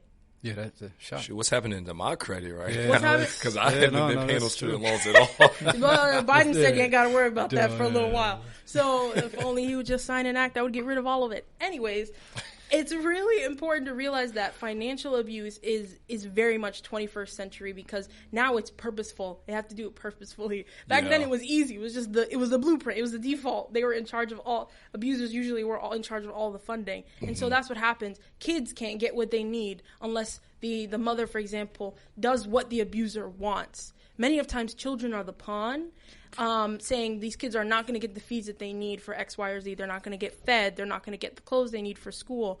And you have to do X, Y, or Z to get that. And so financial loss, the lack of financial resources, it deeply affects the psyche of individuals and can propel abusers into utilizing abuse. I just want to give you a quick story. What's wild is that I know of an individual that went through something similar like that when they had first got married. Their partner had snapped on them. Right, this is a few it was married a while ago. Right, the partner snapped on them. They're like, "Yo, what is this?" Well, yeah, he might be a little stressed out because it's the big day. Then after that, there was a slow progression. Hey, I know that you wanted to go pursue college and get your education. Well, you don't need that. I'm a doctor. You know what I mean? I'm a scientist. I'm a lawyer. You with the examples today. You don't need that. And then after that, it's the financial cable has been cut off. The education has been cut off. And then I noticed that every time the individual would pay for something, it would always be under the guy's name. Mm-hmm. He knows, okay, you got gas here. Okay, you went to the movies. Oh, you bought the kids groceries. Every single thing is mapped out, and the individual, the abuser, set up in a way where he had the individual with their kids and put cameras on her and made her look like, hey, look, she's not a good mother. She can't take care of the kids. I need what? A divorce. Yep. Start putting up the paperwork and made her look like a fool, sadly. And then from there, it's just like, hey, you're not a good lady. I need to divorce you. You're the problem. Yeah. And then guess what? Dumped her. No education, no money, no family, because she cut off. Hey, you can't see your family. Tell me I haven't seen my family. What do you mean you haven't seen your family in years? My parents don't come and visit. What do you mean your parents don't visit? Mm-hmm. They won't let it. My husband won't let it. That's wild. You just laid out for everybody listening. Let's pause. Mm-hmm. You'll recognize what you mentioned, financial abuse. Mm-hmm. You'll recognize emotional abuse, using the children, using family, psychological abuse, saying that they're a bad mother, look at this, look at that. You're laying out every instance of it and really showing the interconnectedness of domestic violence and how it is holistic in the sense that it attacks every stress point, every weak point in the person in a way to break them. And what you mentioned is that immigration also component. You kind of mentioned a little bit of it, where a lot of times, just to get a little into legalese, there are different visas. For example, you can have that sponsorship. Yeah. You can have so on. Many women in particular will, for example, a husband will go out to the U.S., start working and putting things together, get a green card, then sponsor her to come. When you are here and you don't have your papers, you are the most vulnerable individual at that moment. You are basically at the mercy of this person. Many of these women are threatened with calls of ICE. If you don't know anything about the U.S., you don't know anything about U.S. immigration system. Yeah. I barely knew anything about the U.S. immigration system until very recently. That's a very intimidating thing, being told you'll be deported. I'll report you to the police. If I tell the neighbor, they'll send somebody over. Think of the psychological torture is undeniable. And that's what a lot of women are experiencing. If they have kids before they get their legal status, their kids are citizens, the husband is the one who gets it automatically. The mother doesn't even exist. If she doesn't have work authorization, she doesn't have credit, she doesn't exist. She is, unfortunately, an alien in all the sense, which gives the abuser ultimate and complete and total control of a person. And I can tell you right now, that is rampant in the Muslim community in particular. Wow. It is everywhere, and it is enabled not only by the abuser, but it is also enabled by the family of the abuser. Mothers-in-laws, fathers-in-laws. There's always somebody involved. There's always somebody involved. In our community, there's always somebody involved in everything, right? When it comes to abuse, unfortunately, it's the same thing. You will rarely find an abuser and a victim that only they know what's going on and nobody else does. You will always find somebody else who knows exactly what's going on and is, in my opinion, complicit. I like where we were at, and I almost want to look at the other side of the coin, right? Because I think in the African American community, and not just in the African American community, I would say the domestic American community, right? Anyone that was born here or has a long lineage of family here, right? So you're talking Caucasians, African Americans, Hispanic Americans. We talk about the use of children, and I see a lot of times you'll see where men are being put in a stranglehold with children. I've seen it a lot of times. I've seen it in the immigrant community. I've seen it in the American community where children are basically being like dangled over a man's head. Yep. And I always want to highlight the fact that there's always more women, but we can't forget the minorities in this instance as well. You don't gotta keep relaying. That's a fact on the ground that it's happening in these other in these instances as well. And what you mentioned with the fact that children are dangled over men, that is very, very common, extremely common. The threat of leaving them when they get the time right. Like, there's a lot of manipulation and on the hands of women in particular. And I can, I'll be honest, we as women, we know what buttons to push. We know what to say. Oh, yeah. When it comes to men? Yes, for sure. We know how to destroy a human being. Yeah. We know where the self-destruct button is. Yeah. And it is something that it's a very scary power. It's a very scary power, and it's one that people have to actively ensure that they're not using, because it's very tempting to use, especially in a heated conversation. You know that one thing that you can say that will just turn them off, just out. Gotta reboot. Oh man, I'm thinking of so many things It's I've seen. such a dangerous thing. If I'm being honest, women, it's extremely dangerous. The funny thing is, women hold a lot of the cards in relationships in general, because as a man, we're strong, we hold our own, but once you feel vulnerable enough to open that up, it's like you got all the cards. Exactly. You know what I'm saying? Exactly. Then why are we surprised that men don't want to open up? Why are we surprised? They know the risks out there. They're not dumb. They don't want to annihilate themselves for a person. They're like, nah. One of the when as soon as I asked it and you start answering, one of the people that first came up, and it was such a sad time, was Tyrese.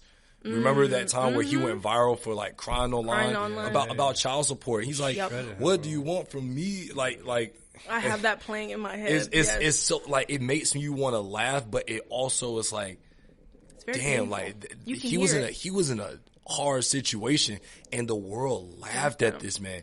But that's what happens. I think in domestic abuse across the board is that we kind of play it off and like, yeah, whatever, like y'all just hyping it. It's a joke. Yeah, it's a joke, but specifically for men, and a lot of them are hurting.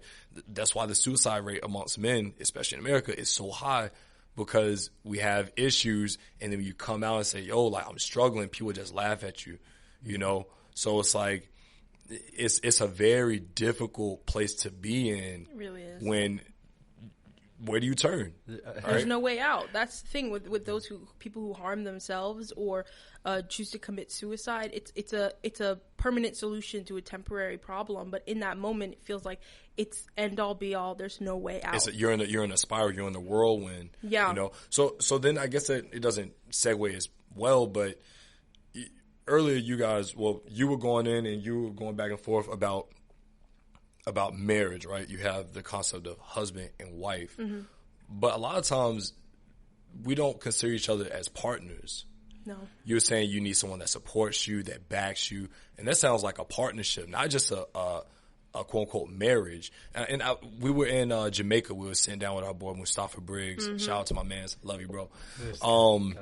And he was saying that in the Quran that the word for marriage, it doesn't directly translate to like marriage, like how we think of it. It's more of a partnership. It's partnership. And again, like you said, Allah is the best of planners, the best of knowers. So when we look at a marriage, it isn't like one is over top of the other. It's we have to work together, because as one of my emails said when I was real young, he said, you can't have a room full of receptacles with no input, and you can't have an input with no receptacles. You need that light bulb has to shine, so it means you need a plug to plug it into. And you know what I'm saying? So it has to. It's a partnership. It's like obviously the lamp and the wire, like that holds a little bit more power than the receptacle in the wall, because it's just a receptacle in the wall. There's no bulb without it, but there is no light without the receptacle. Exactly. It's a partnership. It's in tandem. And it's I look at the duality of everything in our lives and what Allah subhanahu wa ta'ala has shown us so simply but so profoundly. There is no sun without the moon.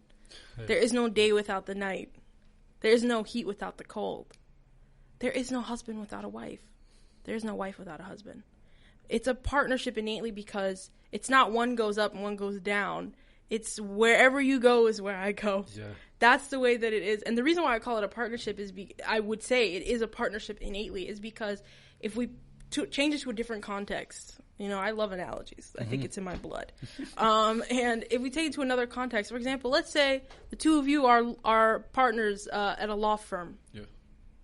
If your reputation goes down, what happens to his? The whole law firm coming down. The whole law firm coming down. John and Johnson. They both come down.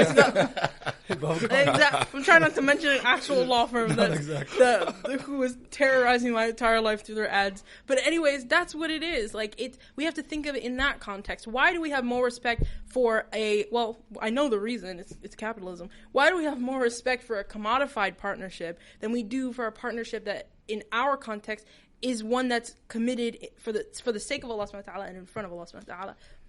Let's talk about what are our priorities in that sense. What are we conflating with important and not important? And why are we putting on a front, in a sense, saying that we care about this in that way, but we won't take it back to the basics? Yeah, when we were in Jamaica, right, we were on a bus ride, and it was actually on one of our episodes. It was a lady in the back seat. Her name was Sudan. Yeah. Her husband was Andre, driving the bus. Great couple, mashallah. He's like, guys, look, keep it simple. You talking about masculine energy and feminine energy. We both need each other. That's it. Mm-hmm. It's so simple. Men need women. Women need men. And that's it. It was that simple. And on top of that's when what we need to do is there is that need, but then we have to ensure that it is that is layered with a choice. It's a choice. There's a reason why we ask people for consent in everything. You don't sign a business agreement without having informed consent. That means knowing what you're signing up for. If we're being honest, this may be a little bit controversial. Hey, this is the right podcast for that. It may be a little bit controversial, but at me, a lot of people's marriages, whether they've been married for 5 days, whether they're married for 50 years, I bet you some of them ain't read their nikah contract.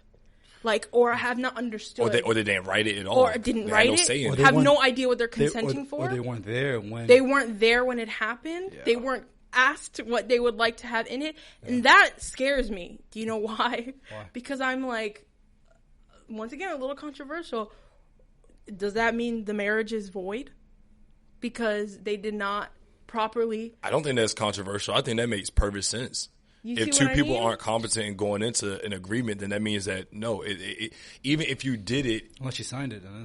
Well, no. But if you sign something, that's a form of manipulation. It is. If I put a contract in front of you, but I say, oh, the fine print, don't worry about it, just sign it. I love you. You're signing away your rights, your life. You're signing it all away. You can't get arrested in this country without having your Miranda rights read to you. And it has to be read to you. They can't just say Miranda rights and then arrest you. You were like, what's Miranda rights? Who is Miranda? Like, what? Who is Miranda? I don't know her. Why is she arresting me? And so it's like, why are we not making these two things connect? That's the thing that really frustrates me. It makes me really upset because I want to push people to look at these things with the gravity that it deserves. Like I mentioned, marriage is so beloved to Allah subhanahu wa ta'ala. And it is so because it is something that brings about the next generation, that raises them, that changes them. So it's important that we value it. And the reason why I'm looking for my phone, I want to make sure I get this accurate because we're talking about consent, right? Yes. And I see on here you're talking about understanding and the consent of the body. Yes. And men, I'm ready. If you're married and you have your wife and they don't give you your right, then the house is cursed or the girl's cursed. They just bring up a whole bunch of stuff. All these curses. Yeah, all these curses. Hey, I'm just letting y'all know that's like some East African stuff. By the way, we don't be like, yo, you curse. Like you gonna get. This is That's what Yeah. happens. Look, let's put a disclaimer You that wanna this get is into this it? is very Well, cultural. yeah, I mean, I'm just yeah. saying this is very cultural where they start using this stuff against Yes. the women. Yes. And you know what? I have seen the effects of it in, for example, Somali women that are over the age of 60, 70, who are now elderly, talking about their experiences. It is horrifying. Absolutely horrifying. The casualness that they're talking about their husbands never ever having to consider their consent. Wow. Talking about how they have 10 kids but never wanted that, but they just have it. And the crazy thing is, first of all, we have to recognize their level of iman in the sense that they're like, yes, I've been through this, but at the end of the day, I came to being okay with moving on from what happened and thinking of the ni'mah of Allah that this happened in my life. Mm-hmm. It's not fair that people have to go through that and then they have to accept it. Just write it off. And then like I'm it's like, just a how color am I of law. supposed to go and say salams to these uncles and grandfathers now without feeling a type of way about it? It's very difficult. But as I was saying, first and foremost, sexual assault, but particularly rape and marital rape or forced sex in particular, is not an indiscretion. It's not a nuisance. It's not an annoying thing to discuss. It's a crime. And in my personal opinion, anyone who commits that crime deserves to face justice, proper justice. And it's important for us to recognize that we're lucky enough, if I'm being honest, in this country to have at least some sorts of laws that can in some way bring about justice. And I use the term some ways and somewhat because we know that our criminal justice system is flawed. And when we talk about prosecuting sexual violence, we can sit here all day talking about how flawed that is. But they just passed that. Like, it being a crime, I see. Marital rape was only a crime in 29 years ago when they first hey, this is actually a problem, which isn't too long ago. And then so if the state or the system doesn't hold people accountable, then the individuals, it's pretty tough. And when I talk about our community in particular, we have to start seeing leaders and community members or community leaders who do everything that they can to get their wives to forgive their husbands or move on or not talk about it. We have to think about those people as those who have committed obstruction of justice, and they need to be locked up as well. Because what they're doing is destroying a family, destroying a following generation by setting the example to your kids that what you want is what you get. That's not how the world works, first and foremost. And what you're raising is not only an abuser, but someone who is an actual threat to society. Yeah. An actual threat. Sexual violence is a public health and a global health crisis that has existed since we have been on this planet. Was interesting about that, right? I took a trip and I met a group of Somali guys from Minneapolis. Coolest guys I've ever met, right? And one of them was saying how he was like, yo, I want to have 15 kids. And he was just adamant. He was like, yeah, I want, multiple wives. And I was asking him why? Because in my culture, multiple wives means you got a wife with a couple girlfriends on the side. My culture, there is no more than one, right? So I was asking him why? He was like, oh, well, my father has 4. And I think that I want that. And I was like, well, that's cool, but you realize it's not just about you.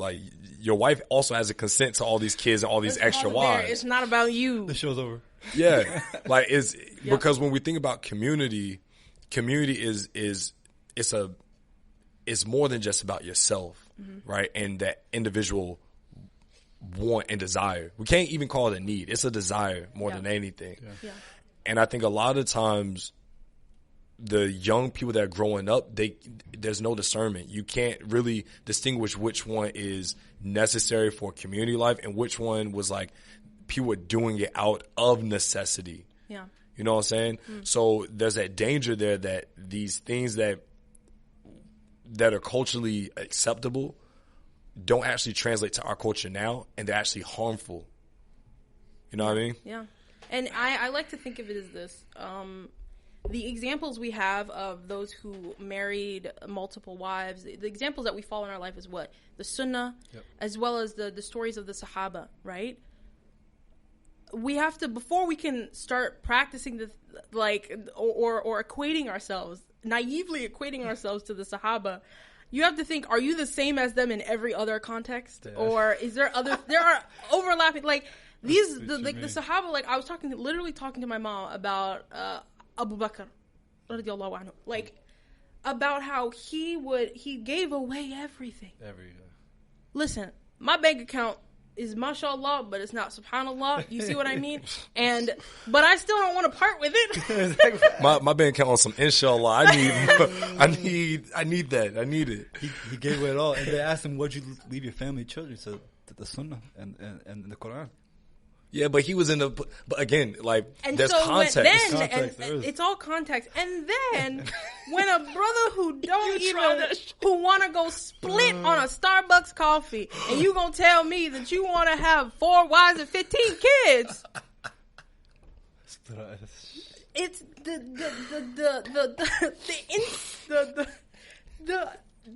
the audacity. That's all I can really say, because we need to practice. First of all, we try and practice humility in everything that we do, right? We also have to practice humility in our capabilities. And I also think it's important to also recognize, when you're getting into relationships, first and foremost, if you don't know who you are, then there's no way that you know who you are in that relationship or pertaining to that person. We talk about that a lot. You gotta love yourself before you can love yourself. Recognize love somebody else. Yes, recognize what you've been through. Recognize how that could affect another person. And we have a problem where a lot of people can't even say the sentence of, "I did this. It harmed you in this way. I sincerely apologize and will do something about it." That sentence on its own is very difficult. And that's why when we have to talk about the basics in terms of consent, for example. Like the way, when I was in college, the way that I broke down consent for people was the word fries. And fries, okay. You heard that right. Those delicious potato things. And fries, because consent has to be first and foremost freely given. You cannot coerce consent. You cannot set up the circumstances to which you can pertain it. It's like Jabril was saying, putting that contract in front of you. Exactly. The next is it's reversible. A human being can always take back their consent at some point. It's not a contract for a job, because what we're talking about here is somebody's autonomy, their physical autonomy, their sense of self. In our religion, we understand that sex is not an act. It is it is something that affects the entire human being. It's metaphysical. Exactly. And so imagine the one thing that Allah subhanahu wa ta'ala is giving you and is yours and that you control is what? Your body.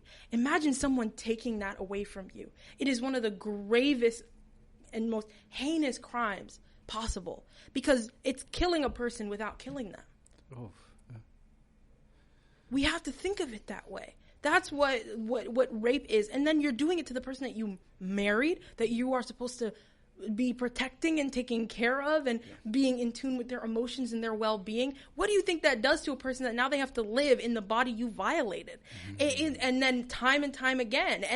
And so going back to fries, it's freely given. It's reversible. It's also informed. They have to know what they're consenting to. Mm-hmm. It is also enthusiastic, which is a really important term. Because when consent is coerced from someone, it's very much like a, sure, I guess, that's fine, okay, if you want to, whatever. That is a non-enthusiastic way to gain consent. And on top of that, we need to remember all of these also interact with one another. So if that's the case, then let's talk about communication, because I think that goes a far way when it comes to consent. Yes. I have a little brother. He's 9 years old, so about 20 years younger than me. I showed my age. So young. Allah gave me 29 years. Alhamdulillah, right? Inshallah, many more. Inshallah. And I sat him down because he always plays with my niece, and sometimes he beat up the girls because his sisters. You know what I mean? And I told my son, Mustafa, when a woman says no matter what you're doing, you stop right away. Mm-hmm. Right away. He said, what you mean? I said, as soon as they say no to whatever, you just stop. So the communication that you just mentioned, say I, the partner, tell the woman, like, hey, let's do it. And you're like, okay, right? And then I go prepare myself. Mm-hmm. And then 10 minutes later, you change your mind. I'm like, well, that's women for you. Women always changing their mind. They're acting like that. So it's like, what communication tactics can victims or survivors or just family members, what communications can we use? Do we have to be very direct? Can we be playful? Or there is no playing with this type of stuff, you know what I mean? Yeah, well, I want to come in because I was recently in a relationship that was being toyed with, right? where this person would say, no, I don't want to, da, da, da, da. And I'd be like, okay, cool. Because I come from that where it's like, if you're not comfortable with something, cool. We done. There's no compulsion in this. Cool.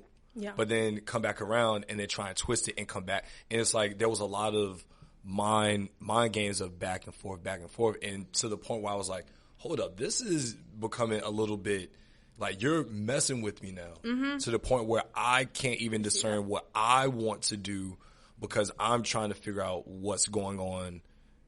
You know what I'm saying? Like what these games, you know what I'm saying? I know exactly what you're saying. It was a weird situation that, you know, I think consent, it becomes blurred when someone realizes that power, like you're saying, like you realize you hold the nuclear button. And so as men, I think sometimes what's the best thing for us to do is to walk away. Yep. Because that's the thing that's in our power, right? If we hold the keys to the lamp, walking away and leave the room dark, because that's fine. Yeah. It's okay to walk away. And I think a lot of men, we've grown up in this society now where we talked about how men are really trying to figure out where their importance lies, right? Because the reality is there's more educated women than there are educated men. Yes. And in the Muslim community, numbers wise. And I think in the Muslim community, we're starting to see that there's a power shift. There's a lot of beautiful, amazing Muslim women out here. MashaAllah, right? We seeing it. They're doing amazing things. When you look in the creator space, in our space, you're not going to find two other black Muslim men that have a platform that they're actually educating on, right? That isn't something that's like making TikToks or things like that. Yeah. A lot of these women have been on that. They've been the spearhead on these things, right? Yes, so first off, we tip our hats to you, right? Yeah. But secondly, what we have to realize is that this is where women are. So men are finding that it's hard to figure out where your place is. And to, as a lot of women say, they can't find men that live up to that level, right? So when you're trying to figure out where you lie in there and you don't really know how to deal with that, sometimes the best thing you gotta do is just say, yo, I need to walk away from this because I'm not comfortable. I don't know how to handle this situation. And the best thing I can do is to not confront it. As you were saying before, like, I don't want to put my hands on it. I gotta walk away. You can always exit. I gotta walk away. You just laid it out so wonderfully. And before I comment on that, the last part of fries. We got to fry. We didn't get the S yet. The S was what you touched on. It's specific, which is something that you can only get as specific as you can communicate that specificity. So it's important to communicate. You all both laid out extremely important scenarios in the sense of, first and foremost, it's important to teach people how to respect other people's decisions. That yes and that no is really, really important. Because we're not having a debate. A debate, you can disagree and agree. When it comes to sex in particular, when it comes to physical consent, that is something that the buck stops there with whatever that person says. That's what it is. And it's also important to recognize we are complex creatures. All right, like we can tell when a person is not comfortable. That's true. So don't tell me, oh, they didn't say no. I see what you said. I'm like, you can tell a dog yes, no. A dog can also sense when you're not comfortable. So I'm pretty sure, brother, you are not at the level of a dog. Don't disrespect the cognition that Allah subhanahu wa ta'ala gave you. Utilize it. And so so we have to recognize that. On top of that, you mentioned like it's, first of all, it goes both ways because it's a game of power and control. Once again, you can control with your emotions, you can control with your actions, and it's important to recognize that there's always the option to step away. Not always for women in particular. Men always have the opportunity, most of the time, or more likely, I would say, more likely to have the opportunity to walk away. And that having the courage to do just that will, in my honest opinion, protect yourself and others from irrevocable harm. And so it's very important that that is utilized. And what you laid out is extremely correct. And that's a case for many people. We also recognize, just as we said, although women are disproportionately the victims of domestic violence, men are still also victims of sexual violence. And it's unfortunate that we, once again, that we don't talk about it, that it's hidden. But we have to understand that this is happening to both people, because both men and women, because it's a power and control thing. And unfortunately in our society, men have a more disproportionate amount of power when it comes to that. And what you mentioned in terms of that conflict that occurs, you know, as a woman who you know, I hold 2 degrees, I can keep up in a argument or debate, I would say, at least.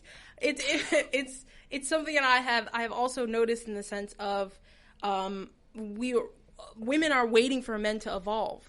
We're like, hey, we're up here. It's about time that you come up there. Yeah. And what we need to understand is the man is not used to you being up there. Sure. You're not comfortable with him being down there. How are we going to ever meet up? And once again, it's power and control. Men feel like they've lost power. They've lost the power of being able to pick and choose.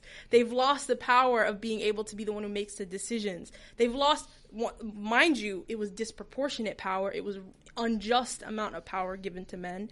But it's important to understand that as we move on this, I would say, this axis of progress, women are finally attaining the things that they've always deserved, which is the ability of upward mobility through their own abilities and whatnot, through education, through career pursuits, so on and so forth. They're allowed that.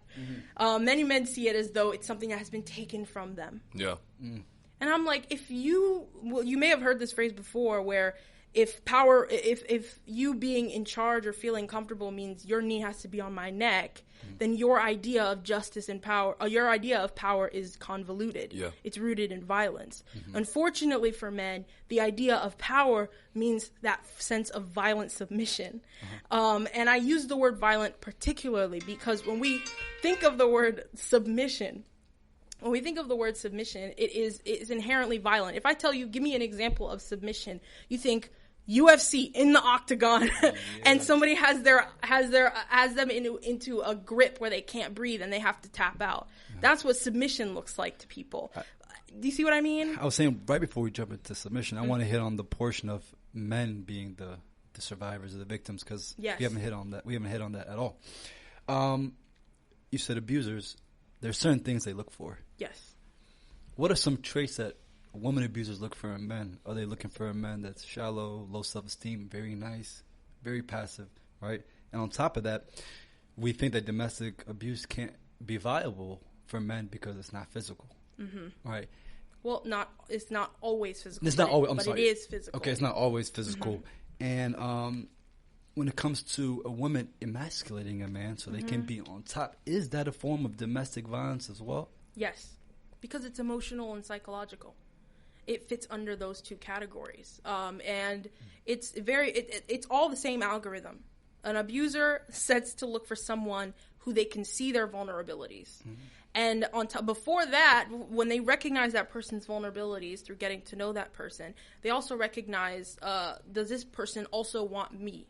There's a sense of, we've always heard of like I don't know if I'm like spilling a secret or whatever, but for a lot of women, it's you should look for a man who wants you more than you want him. Have you heard that before? Yeah, yes, no, but you know what? Man, we could go down that rabbit hole. That comes from the history of needing security, needing a man who's not just going to use you and throw you out or whatever. He's emotionally that's a survival. So that's a survival mechanism. That's a survival mechanism. I mean, look at Delilah and Samson. I mean, I'm just kind of throwing. Cut my man's hair. Chill. But anyways, that's why when we talk about the women who choose to abuse and men who become victims in particular, it's very much women also utilize. All of it is based off of the way we societally see men as and the way we see women as to be. So with a lot of, in cases where women are the abusers, they utilize societal standards. So like, you don't make this much money, whatever, you're not a provider, looking, man, I have to do all of this, your kids don't respect you, you ain't, you know, it's, can we cuss on here? Yeah. Okay, I cuss sometimes, so. No, you all right, you fine. Only the light words.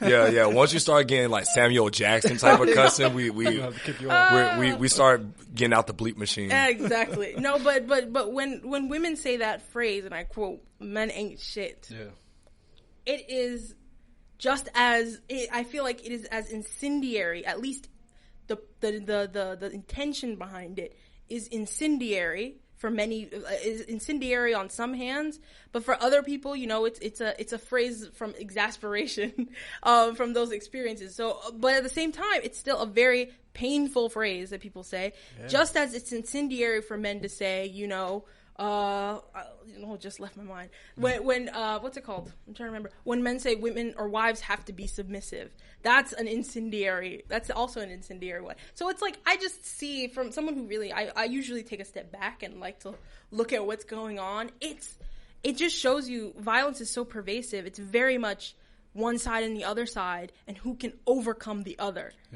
And that's just, we live in a world where it's just like stacking over and over, and your power is determined by the vulnerable state you have left the other person in. How is that going to breed the grounds for a healthy relationship when we know that what we're seeing and what we're hearing influences our expectations of relationship, and how we should are not only our expectations of others, but our expectations of ourselves. Man, that stacking method you just mentioned is so prevalent, right? And it's so simple. It's always men versus women. I don't understand. It's one of those things, because even for me, you know, in my ego, at one point I was like, why is she saying something that she's mentioned that I need to work on?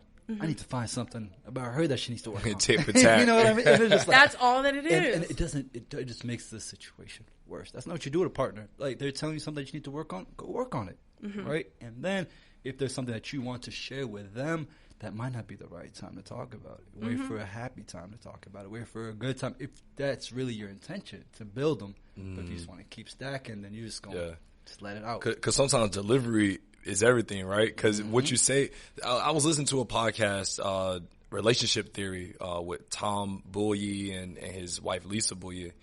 I believe that's how you say her last name. But they were saying the same thing, like, it becomes a tit for tat when if you tell me something that I don't like, but it might still be true, I shouldn't come back and be like, well, you don't, right? That's what it is. Because then, all right, now we can use the word toxic. Then it starts to become this toxic environment where the only time we criticize each other is out of anger and contempt. And let me hit you with something real quick. Think about this deeply. Reflect. If everything, we live in a world of binaries, men versus women, rich versus poor, smart versus dumb. Yeah. That's what we see, because that binary that we use to see things has actually hacked into our psychology, where we like to see things as one or the other always. Then, on top of that, in our communities, we separate men and women, don't we? We separate boys and girls. We separate men and women. Then we put up a glass fence. Sometimes we put up a glass wall, or other times we just put up a cinder block wall where we know of the other, that it exists, as if it is some magical thing that we. Oasis. For many people, it's treated as an enemy. When women are all talking together, what are we talking about? Oh, quote unquote, men ain't shit. Yeah. Let me tell you what your daddy did. Let me tell you what your uncle did. Yeah. Let me tell you what your cousin had the audacity to do. Yeah. We're sitting there and stewing in that. Men, on the other hand, are sitting and stewing in that. And then all of a sudden you say, one from here and one from here have to get married?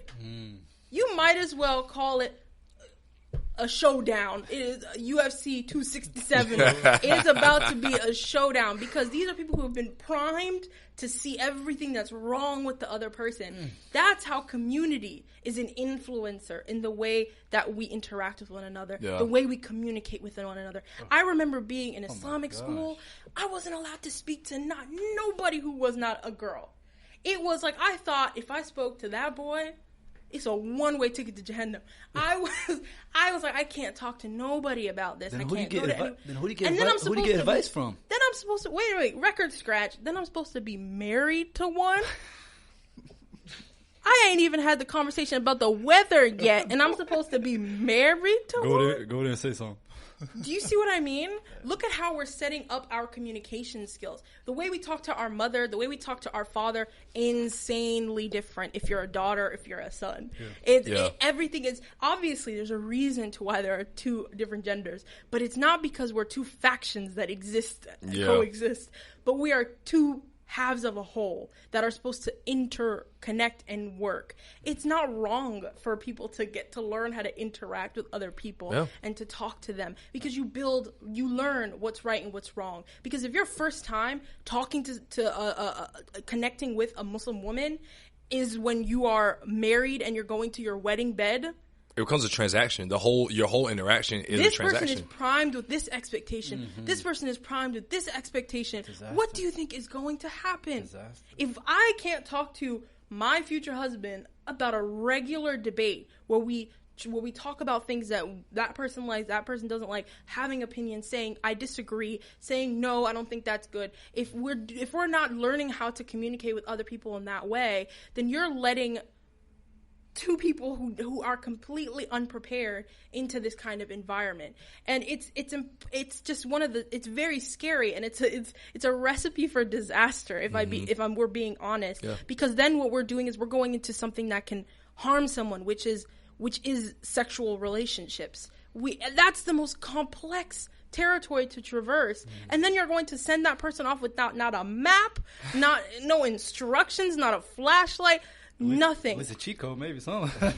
Don't give them no cheat code now. Not a damn thing. Come on now, choose your words wisely, bro. Choose your words. I know what you meant, though. Yeah, no, we know what you meant, but do they know what you meant? They know. So that's how disastrous it looks at the moment, if we're being honest. But see, that's something that the Muslim communities, the wide variety of Muslim communities, do horribly. It's a consensus across the in my community, we don't do that. We like putting women behind a wall. Nah, those sisters are going to come up and they're going to storm the men's section. They're like, nah, you're not putting us in no cellar. You're not putting us behind no wall. The amount of times I've prayed in an attic, I have prayed in a supply closet. There's nothing in our religion that mandates that. One. But then two, again, I always go back to this example. How are you going to have a light in your community if you're keeping the lamps in a completely different room than the receptacle? It don't make sense. You can't light.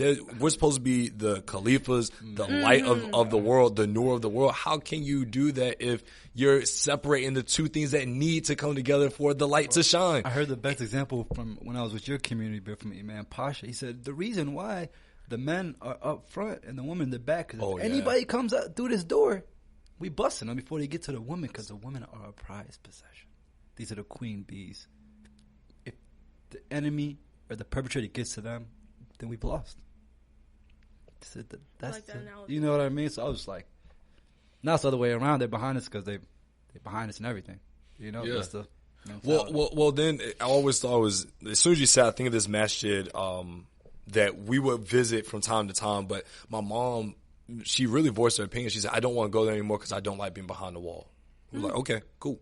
So, like, simply put, it was like, I'm not going there. Me and my dad might go every once in a while during Ramadan, you know. It's a message. It's a message, you know. Go. Right? But when she voiced that, we were like, okay, we get it.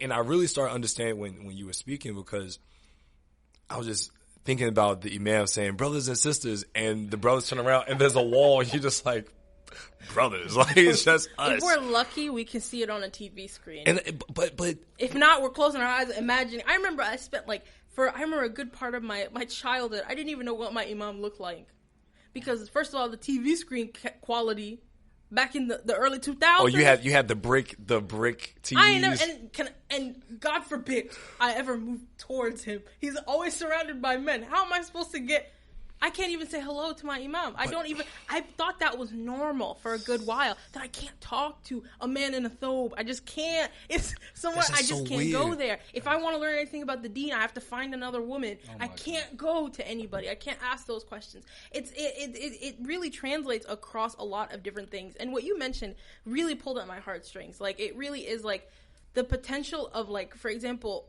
I talk to my brother about this a lot. He's 17, but he's so, mashallah, so insightful.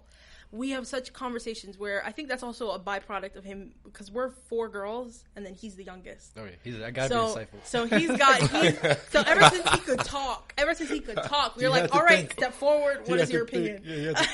And so when I speak to him, you know, he sees things through our eyes, and then he experiences a whole nother experience. Like, when we're like, wow, we wish we could go and talk to the imam about this and that. My brother's like, I sit next to him every time. Why haven't you all? And then he realizes, he's like, wow, the way you approach the deen is so different than me. And then I remember he said something around the lines of, like, I understand why women don't connect to the deen as much as we do then, because we've closed it out from them. Yeah. So kids say things sometimes the most matter of fact. I was wait a minute, let me write that down. That was a big culture shock for me when I came up here, because my community is completely different. There's not two main Muslims. Yeah, you got, you know, immigrant Muslims with different communities, and obviously there's a difference. But when I lived here and I was like seeing it, I was like, fam, I'll be honest, it put a strong distaste for our religious community in my mouth, and it's something I'm still mentally like working through, because I'm seeing, I saw it when I lived here, and then through this platform now we're starting to see it in a wider scale. So then it becomes, okay, first off, what's wrong with our communities that this small thing, and where we've been for the last 10-15 minutes is, in my opinion, the seed that leads to all this domestic violence. Right? Honestly. So in my mind, I'm like, how are we claiming to be this when our actions are showing that we're so much lower on the basics? On the basics. You're starting to experience what I call the epiphany of understanding the state of which, the state of our, not only our communities, but the state of ourselves. When we start to realize, like, how fallible the human being is, when we realize how perfect our deen is, and yet how we have in every way possible messed it up. It just shows us that it truly shows us that just Allah subhanahu wa ta'ala himself is perfect. We, on the other hand, have so much to do, but it's more disheartening because, you know, as Muslims, I think one of our biggest fears is being a hypocrite, first and foremost. So when it comes to, when we start realizing or looking at patterns where, that looks like hypocrisy in the sense, it should shake us to our core. It should send lightning bolts of fear through our bodies. And there are so few people who have been able to make it to that point in recognizing how behind and how twisted we are. This is not a condemnation of the community, because our community is so valuable and so powerful and resilient and has so much beauty and goodness in it. And I'll be the first person to let you know that. But as I mentioned early on, it is because we love and cherish the power and beauty of our community that we have to bring these illnesses to the forefront and talk and discuss it. Yeah, subhanAllah, our Prophet, the woman used to come to him directly. Yes. About questions that were very, very sensitive. Pause right there. Do you see the dichotomy in what I have testified to you into how our Prophet is? There is nowhere else we have to turn if we want to learn about what a healthy amount of power and control is. Imagine you're the Prophet that God himself has chosen. That is the ultimate opportunity to abuse power and control. And he didn't. Did not. You know, and I'm reading a book right now. I recommend every man to pick it up. It's called The Women of Medina. I read one page. I was like, oh, I'm done. So talking about the Prophet's wife, Aisha, you know, may Allah be pleased with her, one of the greatest ever to do it. One of the Sahabs were talking to her like, oh, Aisha, my mother. He said, I'm not your mother. I'm the mother of your men. Oh, my God. that when I saw that, I was like, oh man, that's if there was ever a mic drop. I was like, Don't drop these mics. I am the mother of All of your this men. is an analogy. Basically saying that, like, yo, it's it's our beloved prophet as the father, and then it's me right after. Mm-hmm. The first Muslim was a woman. You follow me? So it's like for us to put them as less than, whether it's within the community or the masjid, there are a whole bunch of different functions. It doesn't do anything but hurt us and put us behind, and causes, like Jabril was saying, a stew of domestic violence to creep in when it gets its hands on it. Mm-hmm. And let me explain something else. Like I said, humans, we love patterns, and we move and act in patterns. Creatures of habit. We're creatures of habit, period. The way we talk about and deal with race in the Muslim community, where everyone thinks of Bilal summon as if something will summon the moment they say it. That's how they want to approach racism. And then tell me why people are like, well, the first Muslim was a woman. Yeah, but I'm here to talk to you about how I need help in this case. You see? Sister. The first Muslim was a woman, so we think we got this. And I'm like, oh, that solves it. That's crazy. The whole problem is gone. Why you hit the Aunt Jemima? That's crazy. That is wild. Oh, my. What are we supposed to do with that? Yeah. It's quite literally, and we say this jokingly because of its ridiculousness, but then we have to think about the gravity of how horribly impactful that is. Like there was the wheel of power and control in domestic violence. Part of it is spiritual abuse. Spiritual abuse runs rampant in the Muslim community. Yep. We already talked about some of it, where people are, for example, you have to be obedient to your husband, or people conflate certain things into being things that they are not. Whether it is about, for example, for your parents, for example, your parents can do wrong against you, but yet we're always hit with the same. Even though I'm doing wrong, I'm right. Jenna's under my feet.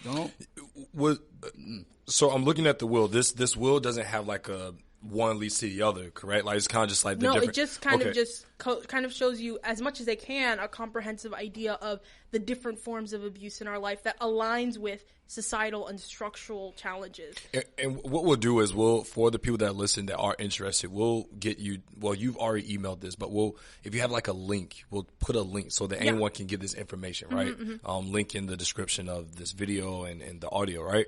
But what's interesting about the spiritual abuse is that Muslims are late to the show on this, because the Catholics and the Christians did this long ago, where the monks and the priests were the only ones that could actually read the Bible. So it became a classist thing as well as a men versus women thing. Women weren't allowed to touch things. They weren't allowed to do anything as concerned to the church. So they were pretty much dismissed from there and dispelled. So who holds all the power? Is these people that have this spiritual power. But this middleman. Exactly. But before it becomes this spiritual abuse, it's educational abuse. And we talk about financial abuse. So that's why we cannot talk about domestic violence without talking about structural forms of violence. These are structural forms. Closing off people from certain things, that is a structural form of violence. Recreating the playing field. It's the same way that we see black men and white men, for example. Black men are being pushed so far back from the starting place, and then they're asked, why didn't you make it there when you had the ability to do it on your own will? Oh, you must be less than, or so on and so forth, when they don't realize the structural barriers lead to that. The same goes with domestic violence, with setting up the environment that causes and increases the risk of violence occurring. We have to understand this is a majority of the time it is slow burn, but it's so slow that it was since the start of human society where we started to see disproportionate amounts of power and ability to control. And so when you look at the different forms around it, you'll notice there's like ageism and racism and things of that nature, because all of these structural components are influencing, if not guiding, the rest of these forms of abuse. I want to stay on spiritual abuse. I was at Janazah prayer a few months back, and we drove down to Stafford to bury the brother, right? And then usually, there's just life. When somebody gets buried, usually family comes right behind you to bury their loved one. So they ask us, hey, we don't have much people in our community, our family can stay with us to pray. We're like, yeah, absolutely. So we started praying, and then I don't know if it was the wife or the sister. It was a family member of the individual that was deceased, and she started crying, right? And then one brother came up, was like, "Astaghfirullah, you can't cry right here, like the el azab, you know what I mean? That your partner is getting tortured, you know."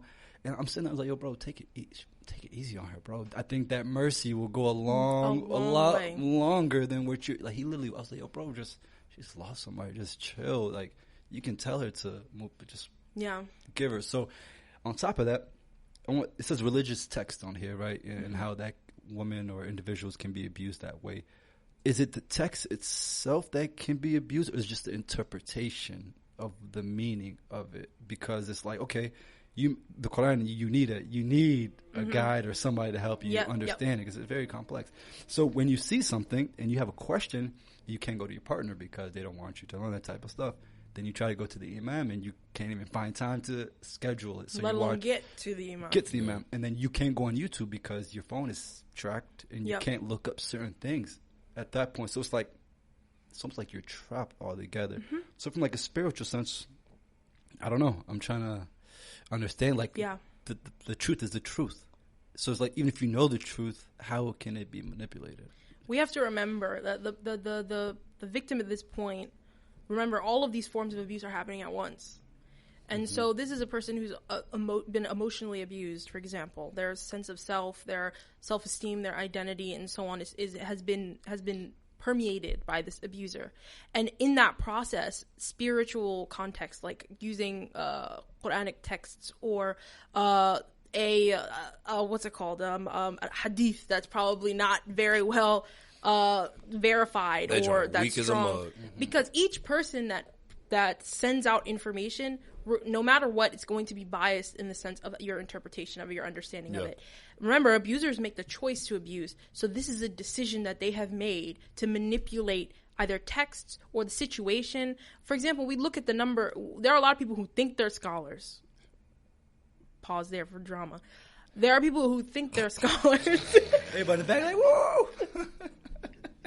Somebody just took an AirPod out. Somebody's like, is this joint still on? Like, is it working? Because that was a pause. Pulled over, Lord. You know, some people think they're scholars, but when we look at people who once again, ethically utilize the text or whatnot, that's still a very few relative to the number of people in our ummah, for example. And so I want to make sure that, you know, our deen is clear. It's very, very clear. Yeah.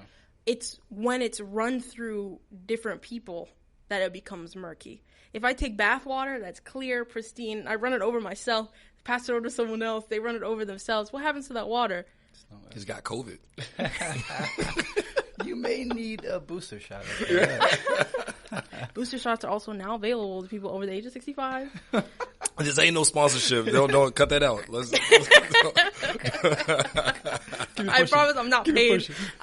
Anyways, but for real, like, we have to think of it that way, that abusers, once again, purposefully manipulate information to that person. And also, the way I learned of the deen, I'm in no way a scholar, but the way I've learned it was in a safe and healthy environment, and I've been able to build a safe and healthy relationship with the deen and myself, which is really important, which I'm very lucky for, because I've been able to swat off all these terrible influences. It's taken a while and I'm still learning, but we have to think about it that way. Our relationship with the deen is a lot of times facilitated through the people who have brought it to us. And so many of times your husband is told to be what? Like, he's half your deen.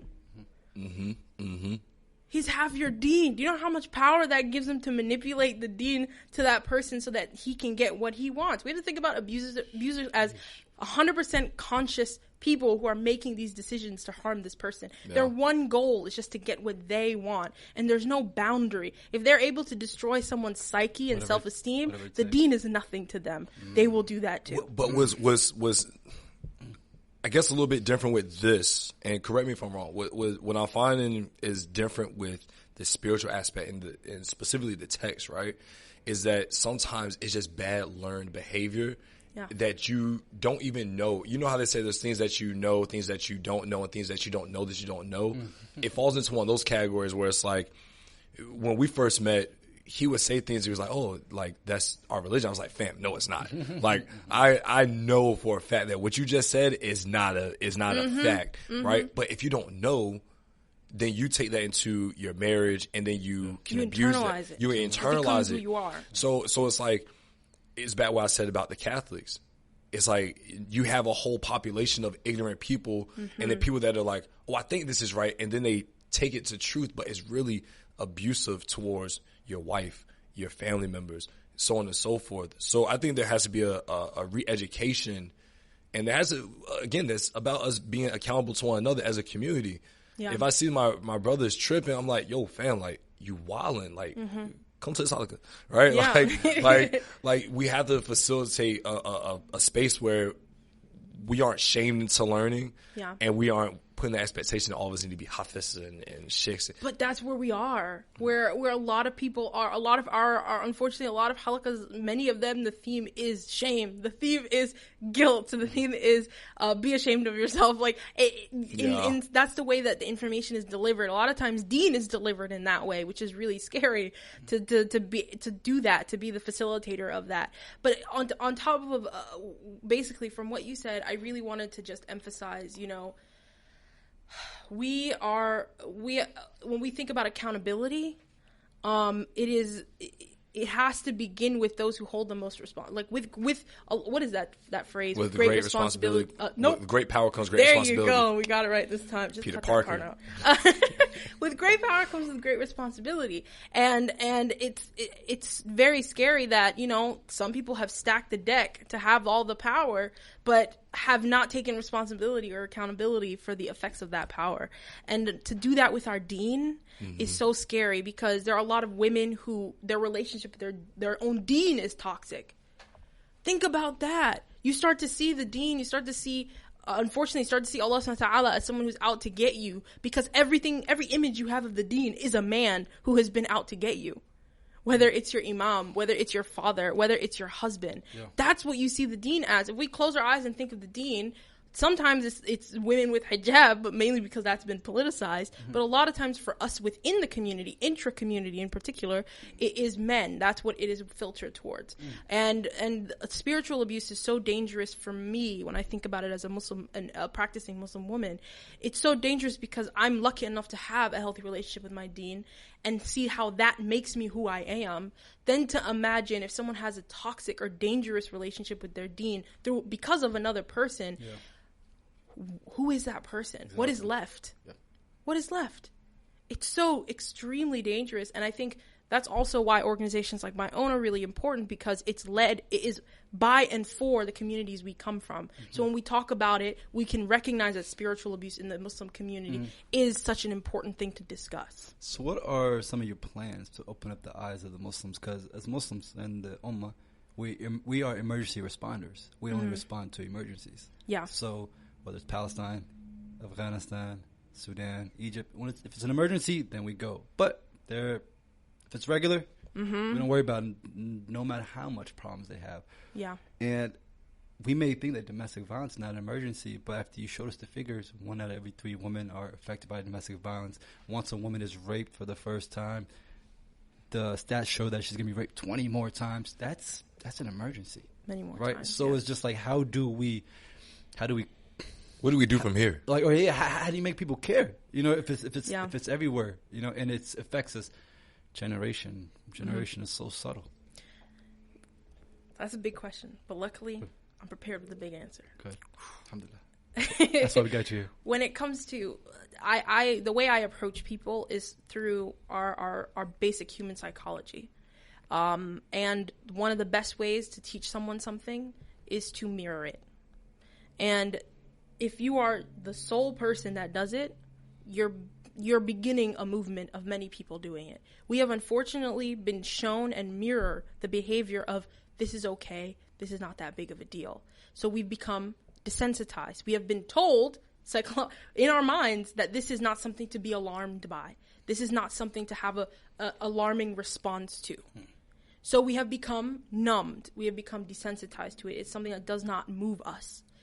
What we have to do is mirror the how alarming the issue actually is. So when someone says something that perpetuates violence, our reaction has to be dire. The initial reaction has to be dire because the situation is. If someone is abusive to their partner, and you see, for example, you see signs, we can see it. I can't explain it, but you can see it. You can see when someone has control over someone else in a certain way. Or if someone comes up to you, especially when a survivor breaks through and takes the huge risk of trying to get help, we have to respond with as if there are dire consequences. Yeah. This makes me a little emotional because many of the survivors that we work with tell us that they have attempted to get help 2 or 3 or 4 times, where their lives were at risk, their children's lives were at risk, and every time they go, we have a perfect response that first protects the abuser. There have been women who we have tried to help and committed suicide because they couldn't handle living with the fact that everyone that they thought they could turn to were the first people that sentenced them to death. We don't talk about this in the dire consequences that it is. And we should be. If I'm being honest, I feel, this is, you guys are my brothers. We have to be honest with ourselves. That how are we not ashamed of ourselves for not taking this as dire as it is? That it is an emergency. You see what I mean? And we have to begin with mirroring the fact that this is a huge issue. We have to respond as though, why don't we react the same? If we have, for example, if someone is literally getting stabbed in front of us, we have what response? Fight. We got to do something. This person is going to die. Yeah. Well, the best of us, I can assume. Why don't we do the same when someone is saying, this is my opportunity to say something. Something will happen to me. Something needs to happen. And this has to also occur outside of the emergency 911 phase. Yeah. The fact that they're living in an environment where it's so tense that it could happen any day, just because it's not happening right now, doesn't mean you have to wait. We live in such a response world. We only respond to things when they happen. We remove responsibility and accountability of ourselves to do anything in the buildup. And we're more comfortable being sitting in the mess of it, like, how did this happen? What is going on? Blah, blah, blah, blah, blah. Because then 2 weeks later, it's gone. It's out of our, it's back to business as usual. We didn't have anything to do with it. Yeah. We do what we need to do to show the rest of the world that we're a good person. And then when the time runs out, the clock runs out, all right, back to our usual business. That in itself is so dangerous because you're sending a message out to everyone else who believes they're in an abusive or harmful relationship, and they see how you all responded to that person. I'm just going to have to stick with it. Yeah. So that's what needs to happen. That's the first part. Then I feel like only then we can start discussing how to actually change people's hearts and minds, because this is an issue of changing somebody's hearts and minds. And the one thing, in my personal opinion, in the Muslim community that modulates our hearts and minds is also our iman. We have to check into ourselves. What parts of our deen are required to be used as tools in this issue? It breaks my heart. I know of a story from somebody in the community from a long time ago. They were being forced to get married to somebody that they didn't want to. And they were telling everybody, like, hey, look, they were young. I don't want to do this. Brothers, uncles, just like, well, you're just going to have to. You're just going to have to do it. And it was real subtle. Or he's just like, but I don't want to do it, Mom, Dad. You just got to do it. That's what you got to do. And the case closed. If you're driving your car and one of the lights come on and you see it, do you just ignore it and just move on? At least, obviously, there could be a false alarm. Yeah. But we're so focused on the fact that there's a possibility that it's a false alarm that we don't even take the chance to investigate further. We will see a light come on our car. We're like, let me just see. Maybe something's up. If it's just a glitch, we can change it. But when we're talking about lives here, when we're talking about somebody who's talking about their life here, we're not going to take it. We're not going to listen to that. But the reason is because we try to use a religion to refute it. Oh, give your brother the benefit of the doubt. You must come up with 100 excuses for. But it's like, fam, there's certain times where those quotes and hadiths, they aren't applicable.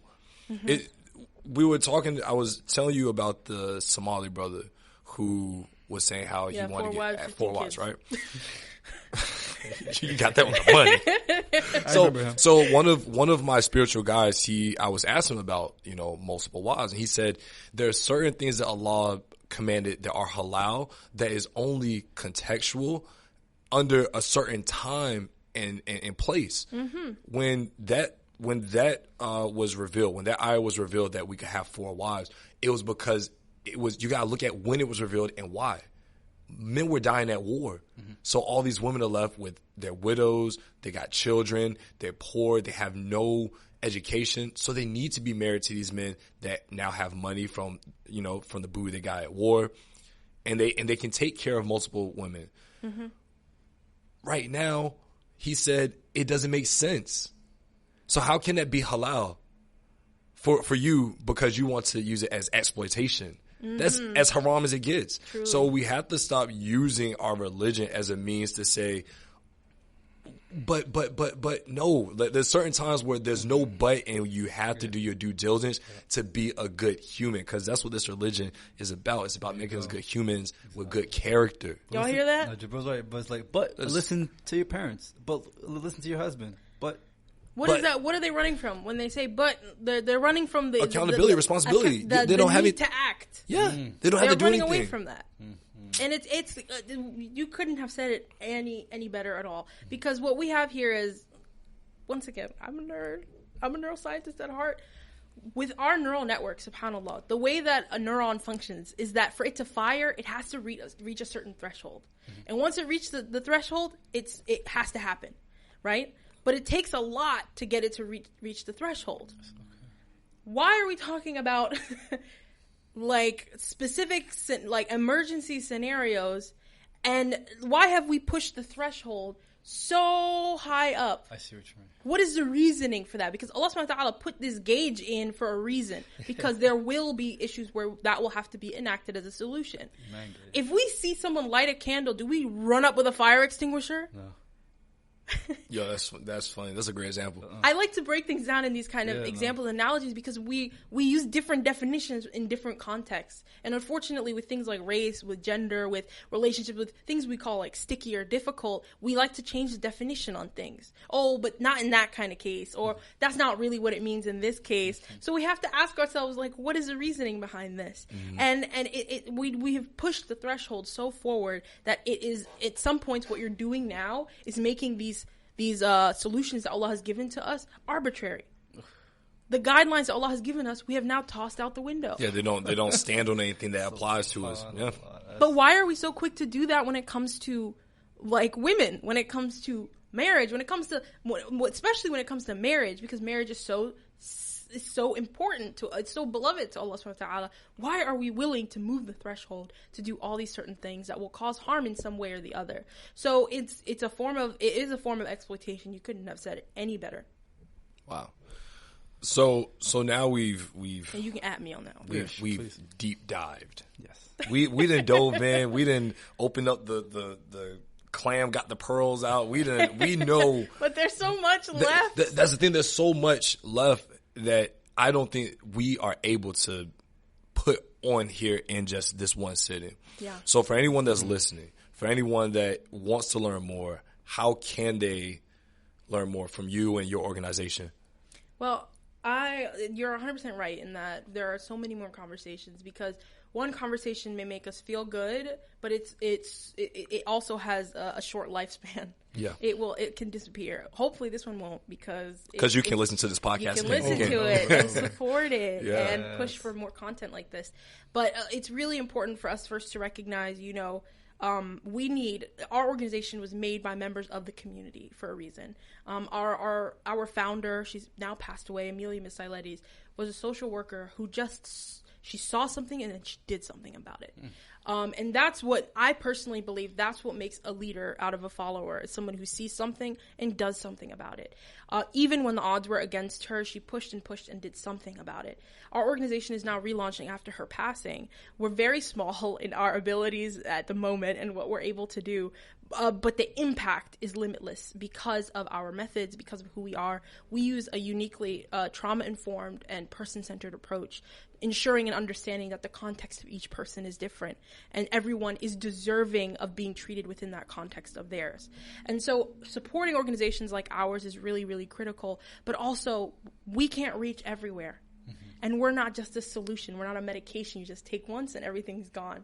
We need community members, no matter if you have a title or you don't. If you see the problem and you stand up and you say you want to do something, that's what the Person Center, and that's what I myself am here to do, to help you facilitate that process. So we're developing at the moment, we always re-update them, community education workshops that are focused and tailored from the beginning to the end to what the community needs, and is ended with actionable items to get things started, including checkpoints and accountability to make sure progress is happening.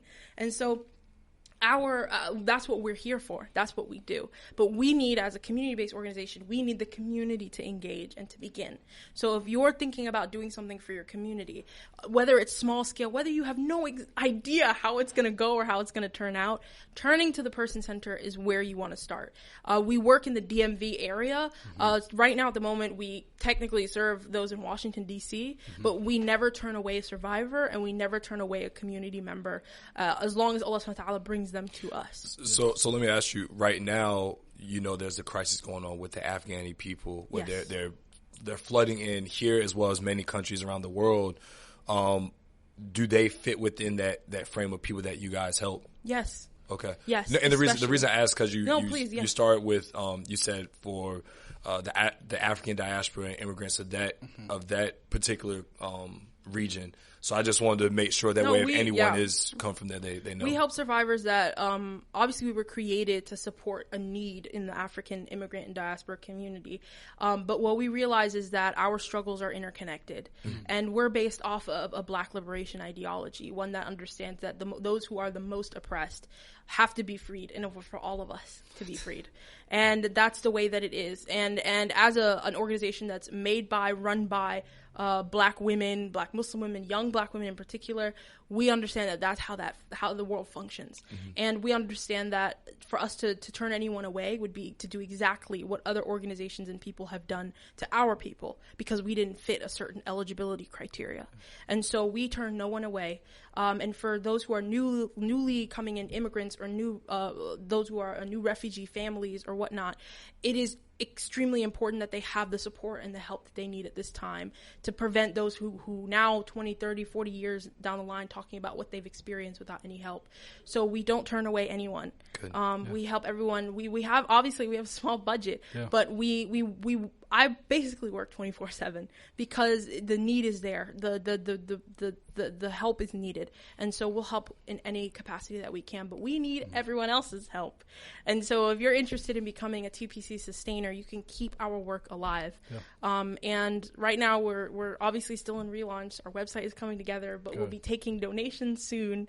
And so at your masjids, at your local community centers, if you want to do fundraisers, or even if you want to have a workshop, we like to make workshops offer donations. You can donate to TPC, but we don't charge for our community workshops because we understand that people need the help. And everything remains not anonymous. Confidential, right?